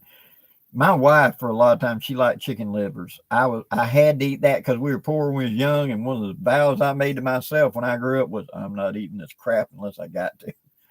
So I don't eat chicken liver, chicken hearts. That makes good bait to me. I'll catch the catfish and eat the cats.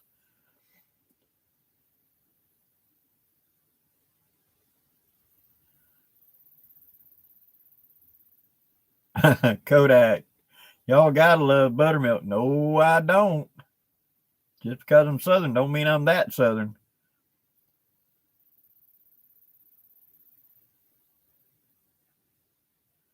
SDR, is there a logical step-by-step approach to learning bushcraft that would shorten the learning curve? And when would I know I'm ready for a solo overnighter? Yes, the logical progression is, number one, educate yourself on the whole broad topic. Number two, learn fire. That's the first skill I want you to really do.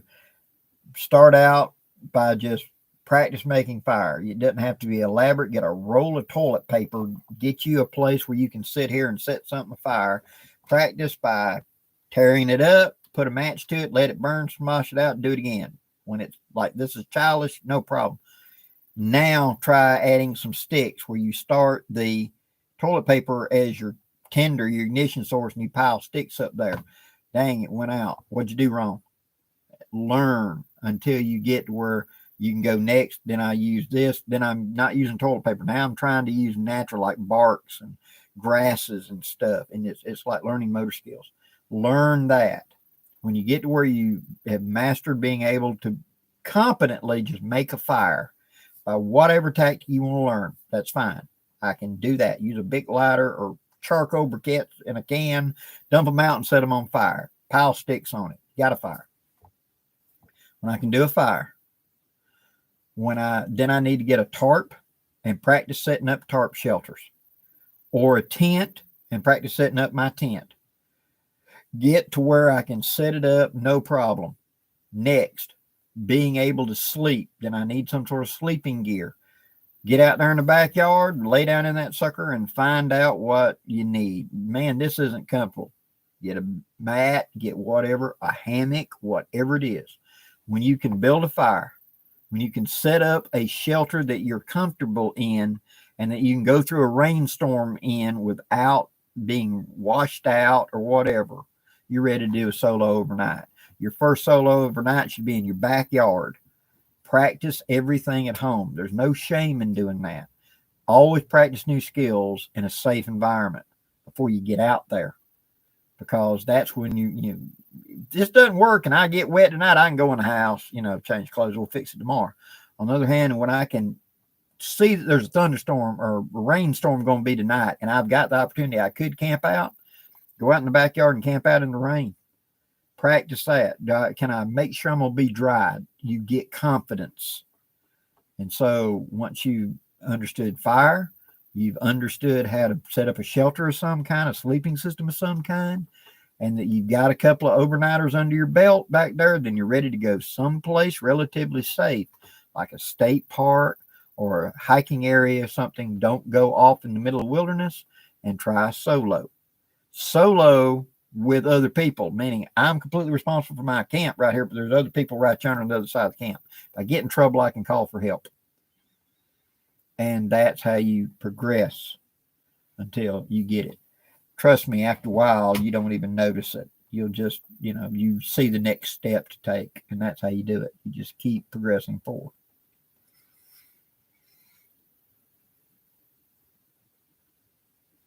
XG Predator, good night. I'm glad to do it. Jonathan Frisbee, and test new gear at home before taking it out. Absolutely.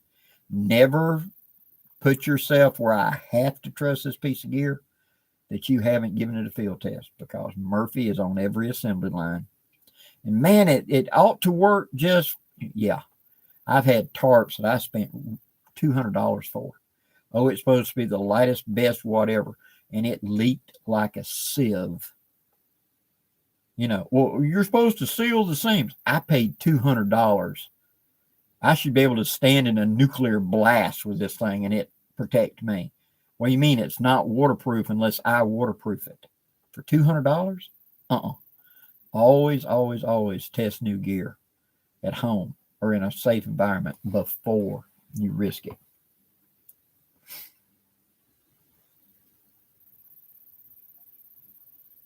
Jeff Conley, my parents did too. And so breakfast was always the same. You said my parents lived through the Great Depression. I got exposed to the weirdest foods.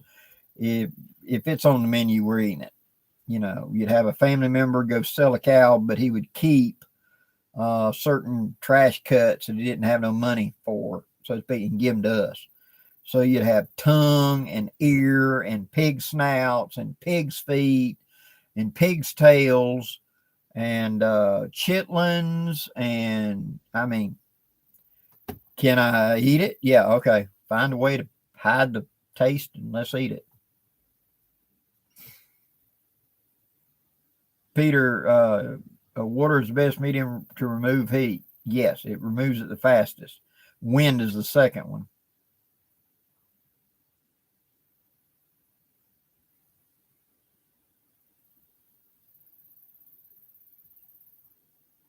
Forest which, yeah, in certain areas of the country, absolutely, those avalanche beacons and things to help locate you are very worthwhile. They really are, because if you're out in that kind of place where there ain't nobody coming here, and you came here for that reason, there ain't nobody coming here. Yeah, have a reason for somebody to come looking for you.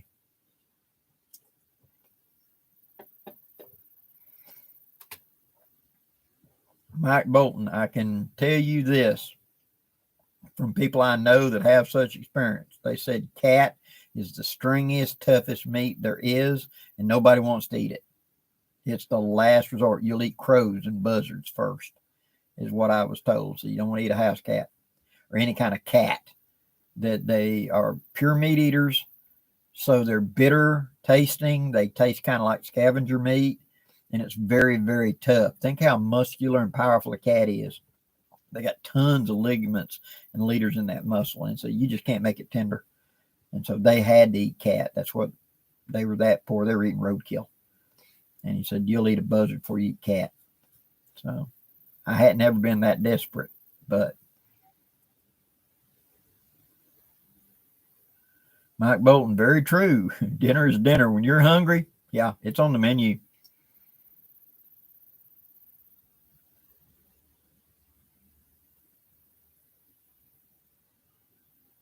Elijah, thank you very much. They're talking about foods and stuff right now. Glad to help. Yeah, Gordon, I've had people try to cook bobcat before because they took it in. It was poaching their livestock and they shot it. And then they wanted to have the hide mounted. Well, you got all this meat laying here. Is it edible? And I've had several people that said, oh, the back strap or something shouldn't be too bad. And every one of them come back and said it was like trying to chew a football. It just never got soft. And you just chew and chew and chew and put it in a stock pot. It just wouldn't soften up. So, but it makes really good catfish bait. I can tell you that much.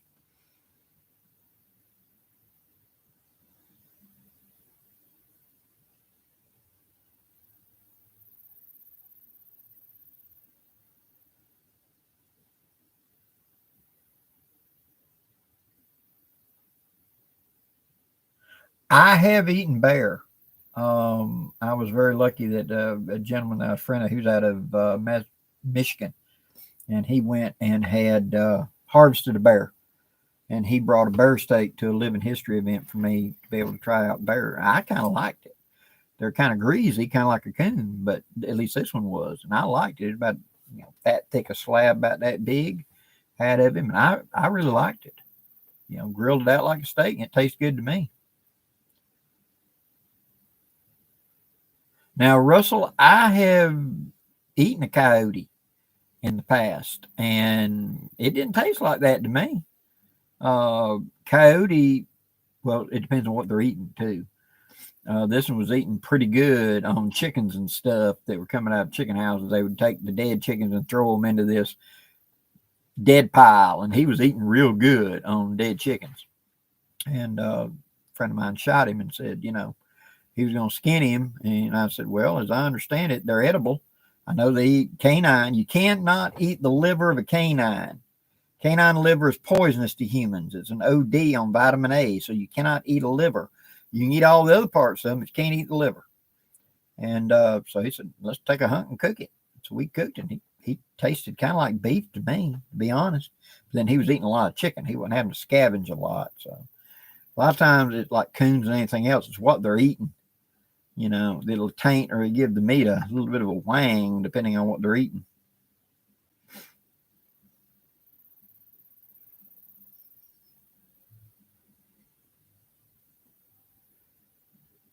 Yeah, Forest Witch, I will run out of a lot of options before I start eating my pets.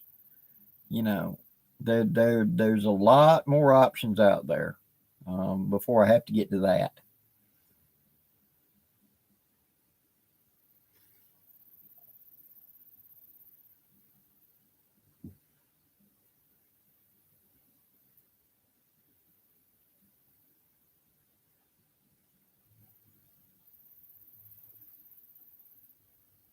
Mike Bolton, if you look, you may be able to find wild game store. There's one near me. Alligator and stuff like that. Ostrich, buffalo. A lot of those things are sold by that. But now, depending on states, like here in Alabama, it is illegal for you to sell wild game. So if I go take a deer, I can give it to you as a gift, but I cannot sell you a hunk of a deer or a wild hog or a squirrel or rabbit or etc. It's illegal to sell wild game in my state. I don't know about other states, but in Alabama it is. And so that's one of the reasons you don't find wild game a lot, although families would share and exchange. And there was a lot of wild game sausage when I was young. And what that is that was the coons, the rabbits, the squirrels, the whatever, and all the trimmings and stuff would be turned into sausage. They'd make spicy sausage out of it. And so we just call it wild game. No telling what's in it. It's edible. That's all you need to know. But then they'd put so many spices in it. All you tasted was the spices, And so wild game sausage. What was it? No idea,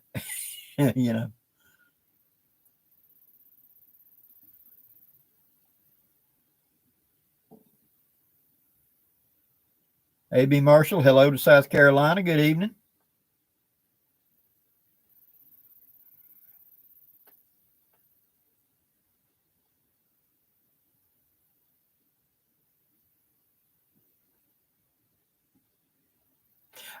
I don't think I don't recall eating a porcupine or a skunk, but it should be, relative. Skunk is a relatively clean animal.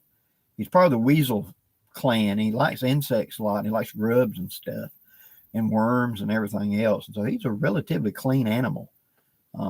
As long as you hadn't sprayed or something, it would be probably palatable to eat him once you clean him up and etc.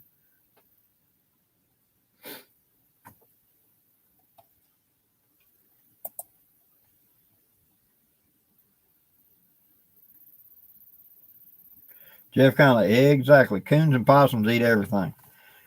And that's the thing I learned when I started trapping for meat is the first thing you catch is possums because they're the most curious animal in the world. And you're going to catch possum after possum after possum. You think, I am never going to get rid of all these possums down here in this little bottom of this valley. And then finally you'll run out of possums. Then you're catching coons. And so you'll catch coons and catch coons and catch coons. And after you've caught all of them, then you got a chance to get the money type, like minks or whatever, because you got to just get through those because coon and possum are going to come look at everything. They love garbage. They love anything that attracts attention, and they're more likely to show up. Good thing is they're edible and they taste pretty good. So.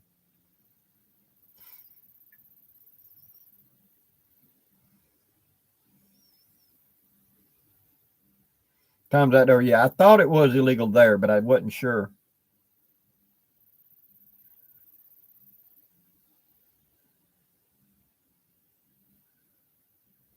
Yeah, Captain Crunch. I know of buffalo being raised here in Alabama, and I do know of elk being raised someplace. These are not wild. They were brought in from a ranch out west that's selling elk meat.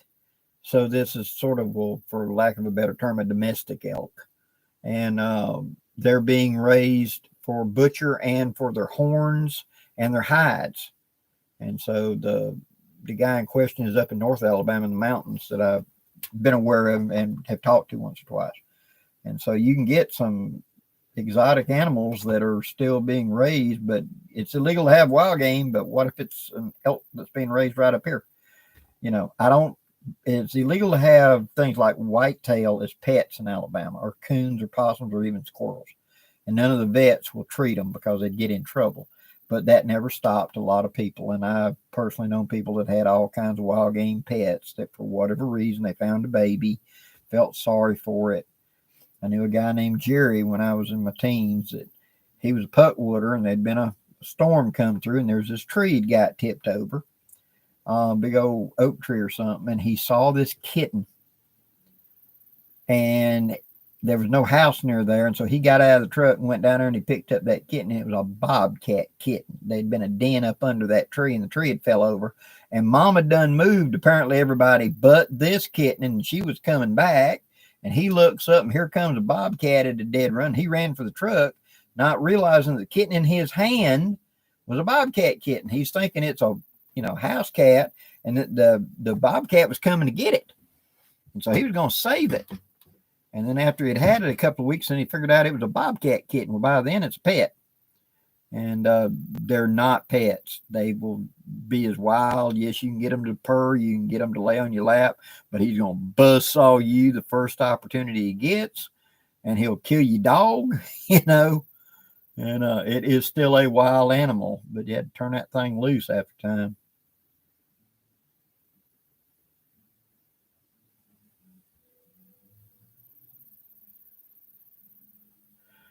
Piano 1961, knife question. What do you think of a tracker style knife and you compare it to a Kukri?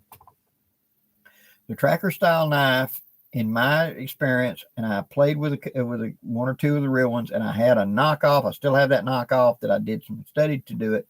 To me, it was a very good meat processor and great for fish and stuff like that. It was not a good woods tool. The balance is wrong. The weight is wrong. I'm not trying to take away from it. I know a lot of people love the tracker knife. Happy with them. But the Kukri is a superior woods tool because of that weight forward of the design. It cuts better, it chops better, and it splits better than that. Now, having said that, the tracker knife, like I said, is a much better game processing tool than a Kukri. And so if you're doing fish, doing large game or something, that tracker knife is really good for that. But the Kukri is a better woods tool. If you're hunting a chopper, get a Kukri over it. Just my 2 cents.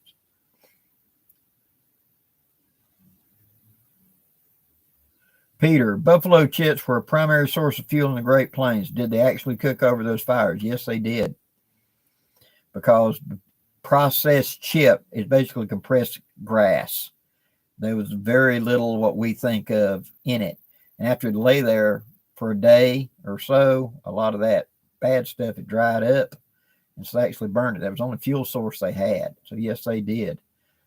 Can you imagine sitting down to a plate of eggs and somebody just, yeah, that would be impressive. Especially if you had a fresh smell of all the buffalo poop around you for miles and miles. So how bad do you want to get to Oregon?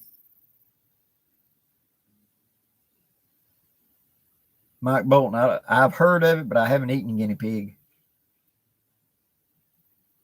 Now, Captain Crunch, I have known somebody that had a coon and was a very good pet. Now, having said that, them little hands can do anything we can. And you had to find some ingenious way to lock it up because they'd even figured out how to work a combination lock. It would sit there and gently turn until it felt the little tumblers and it'd go back. I watched. His name was Ralph. And Donna had that, and he was like 25 pounds.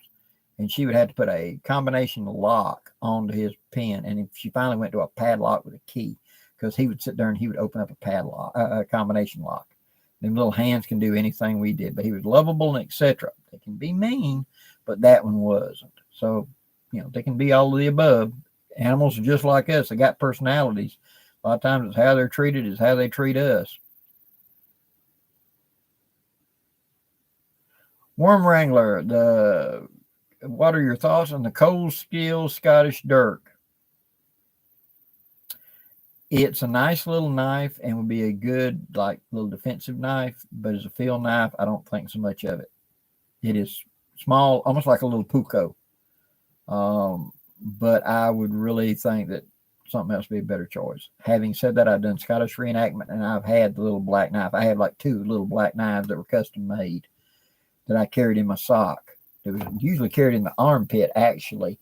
And when you come into somebody's house, you take it out and stick it in the top of your sock, kind of like laying your gun up on the table was the way to do it. But the Cold Steel makes a decent knife for the price, and the little Scottish Dirks are handy little self-defense knives, but it wouldn't be my first choice for a field knife. But having said that, use what you like. Get it and try it. It may be the perfect knife for you. Never trust anybody else's judgment on it because you need to try. And God knows I have tried all the Rambo knives, all the Bowie knives, the K-bars. I've lost track of how many knives I've had in my life. And I have used all of them. And some of them I real quickly figured out that this is not working. And some of them it took a few months before I finally said, yeah, and I moved on. So get the experience. Try it.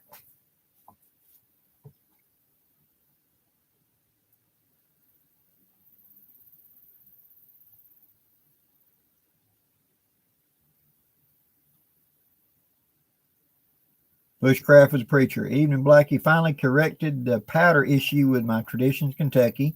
Black powder definitely beats substitute propellants.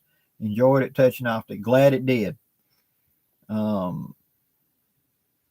lot of those Tradition Kentuckys, they make a couple of 90-degree turns in that flash channel. And black powder is definitely more sensitive than any of the smokeless substitutes. And so if that flash has got to do all those turns, black powder would be a superior for it. And that's what I found. I mean, I use Pyrodex a lot in my other guns, but in my CBA mountain rifle I got from Dan, I use black in that because the flash has got to go down, turn 90 degrees, go in, turn 90 degrees, and then go into the powder charge. And your smokeless substitutes, which are black powder substitutes, are by definition a Class C flammable and not a Class A explosive, which is black powder. And they're not as touchy. And that flash, if it isn't good and hot, and there's anything in that flash channel that slowed it up or dampened it down, you don't get as good ignition. And black powder would just be better ignition because it does take the spark better.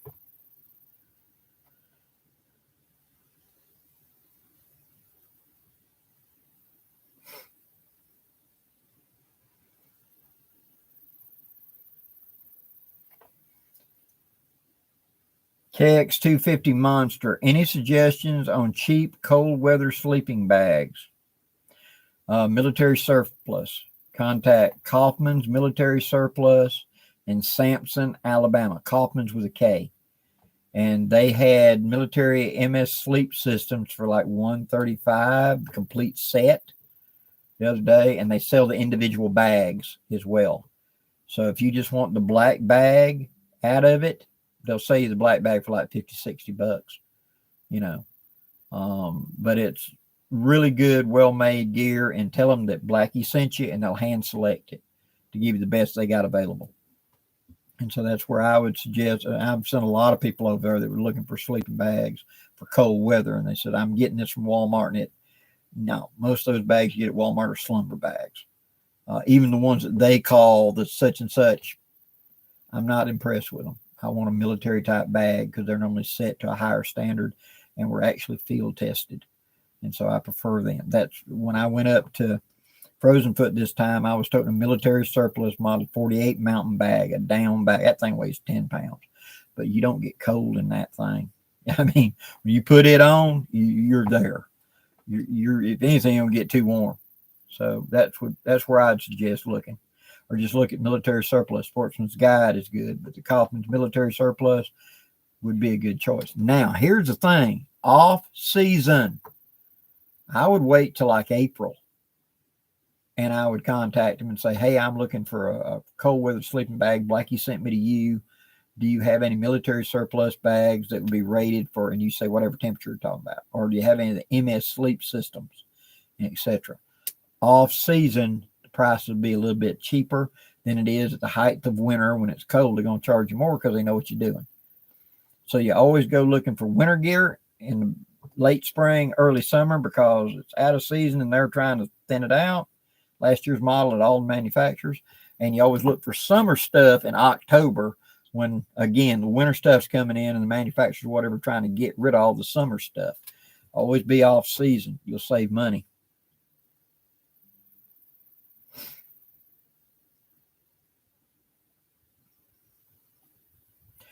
Justin, I saw that Lyman had quit making the Lyman's Great Plains, but there's another company making it.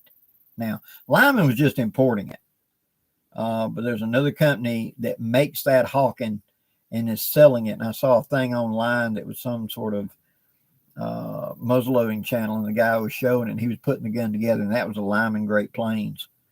I had two of them. I know exactly what I was looking at. And he got a kit and was putting it together, but it had a different name on it. That was the Lyman Great Plains. Just Lyman's not importing them anymore, but the company that's making them is still creating them, just by a different name. Farrell M, I've seen some sleeping bags on clearance at Walmart. Sometimes it depends on the conditions. If I'm wanting a bag that's, say, good down to 30, yeah, there's a lot of bags there that you can get that do good like that. If you're looking for something to take you on down in the cold temps, you need to look outside that. But I would not have any problem picking up something at Walmart if I was going to be, say, 40 and above. Yeah, I could find a bag there pretty easily. It would fit that bill. But if it's something more extreme, you're going to need to look someplace else. A lot of times you can find clearances at like Campmore or something like that, where it's last year's model or whatever they're clearing out. It could be a much more expensive bag. I picked up a North Face 0 degree down bag that had a bad zipper in it. The zipper had tore out. It didn't tear it up. You know, when you unzip the actual teeth that's on the fabric had tore up. Probably had a flaw in it. And they had it in a bin for $10. And when I picked it up and I checked it, the bag was perfect except for the zipper. And he said, well, the zipper's no good. And so we're selling it for $10. I just took a pair of scissors and cut the zipper out, you know, where you just trim the teeth off and leave that little nub of fabric and use it like a quilt in a hammock. So that's like a $480 sleeping bag. And I picked it up for $10. It rolls down to something this size. You know, it's rolled up and compacted. It's about that big. You know, I love it. You know, but that big old huge mountain bag that 5 times the weight is a better deep winter bag. And that's what I'm using in January. But now I put that bag up. I probably won't need it again this year. Any cold camping I have between now and my gathering or at my gathering, it'll be that lighter down bag because it'll take me down in the 20s pretty easy without any problem. But that mountain bag will take me to 0, actual 0. So that's where I go with it.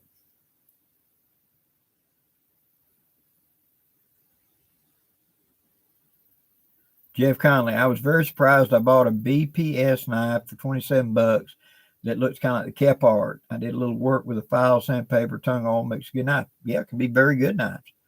You know, don't get hung up on price. You know, find the best knife you can afford and utilize it, but also have the skills. So I always recommend people start out with a cheaper knife. You're learning. You're going to make mistakes. And I would rather screw up a $30 or a $50 Condor or a $20 Mora than a $300 custom knife. When you get the skills, yeah, invest. But until then, just use what works and that you like and be able to play around and find the design you want. Maybe it don't exist and you need to design and get somebody to make it for you. That happens too.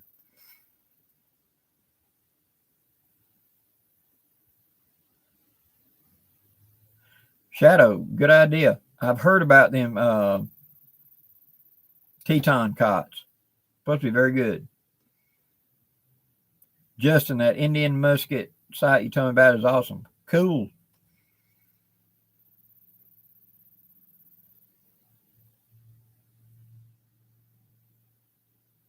I think you're right, Bushcraft Preacher. I think it is Invest Arms because I seem to remember something like Invest Arms Hawking was the name of it. But I think they were the ones been making it all this time, but Lyman was just putting their name on it and labeling it because it's virtually the same gun. And like I said, I had a Lyman Great Plains. It was my first good hawking back in the 80s. I bought 2 kits, one for me and one for my blood brother, Davey Hobbs. And his was 50 caliber and mine was 54. And that way we could always tell them apart. And we built them together, went down to my dad's wood shop and sat there and completely built the guns over the weekend and got them together and was shooting in a match with them next week. They're good guns. Jonathan Frisbee, yep, then move up to WC knives. Whenever you play with everything else, get a WC knife. You'll never want another one. They're fantastic knives.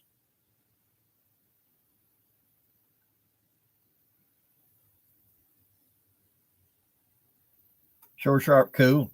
BPS knives. CJ, I have a BPS Adventure and it's great for the money. Exactly. The late great Morris Kachansky. If you took a dollar store kitchen knife, one of them stainless steel knives, that stainless steel handle, you know that piece of junk I'm talking about, and you handed him that knife and you let him sharpen it, do you think he could do things with that knife? Of course. His skill set is so high. He knows the weakness of it. He knows the weakness of that steel. He's going to play to the strengths and avoid those weaknesses as much as he can. And he could probably do amazing things with that knife because of his skill set. And he knows that knife. that weaknesses that he's got to avoid around. You get that from having crappy knives and learning. Okay. At the same time, one step up, like a $50 or less Condor, good, rugged, decent knife. It doesn't hold an edge as great as everything, but it's not a bad knife. Got fairly good design. A Mora, great design, holds an edge okay. Then you start moving up. Is a $500 true custom knife 500 times better than a $50 knife? In the hands of the expert, possibly yes. In the hands of someone that doesn't have as much experience, definitely no. That doesn't guarantee skill. I can't take you off the street and put you in a Formula One race car and make you a race car driver. Yeah, you can drive it from here to the ditch, but you got to have the skills. And I recommend everybody, when you're starting out, always start out with a knife. Practice with it, learn with it. Don't be afraid to experiment. And when you screw it up, and you probably will, replace it. And always go for a better when you can afford better. But I've had people that wanted me to teach them, and they kind of embarrassed that here I am using WC knives, and they bring out a $20 more. I said, don't be embarrassed at all.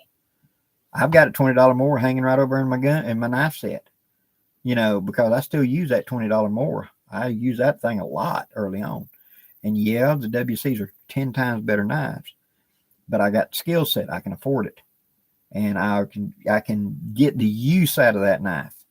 Whereas he didn't have that kind of skill set, and he's just learning. We're doing tri-sticks, and he's learning how to do feather sticks and stuff like that. Start with a knife you can afford, what fits your hand and seems to fit your style.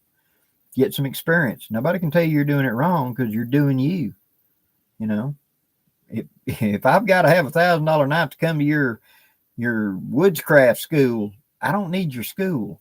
It's one of them things. And I've heard of things like where people have showed up with their gear and be dissed by the instructors for how crappy your gear is. Well, if I had all that stuff and that skill, why would I need you? Why would I need to pay you money if I had all that skill? Okay, guys, it's been 2 hours. We need to call it quits. Thank everybody for coming and doing your questions and stuff. I really appreciate it. Thank you very much. I love the comments and stuff like that. I go back later and read every bit of it. If I missed something, I'm sorry. But I'll be doing this again next week again, and I look forward to it there. Thank you very much. And I've got videos coming out in the next couple of days. Just hit the like, share, subscribe. If you haven't before, I greatly appreciate it. Till next time, guys, I wish all of you safe journeys. Have a great day.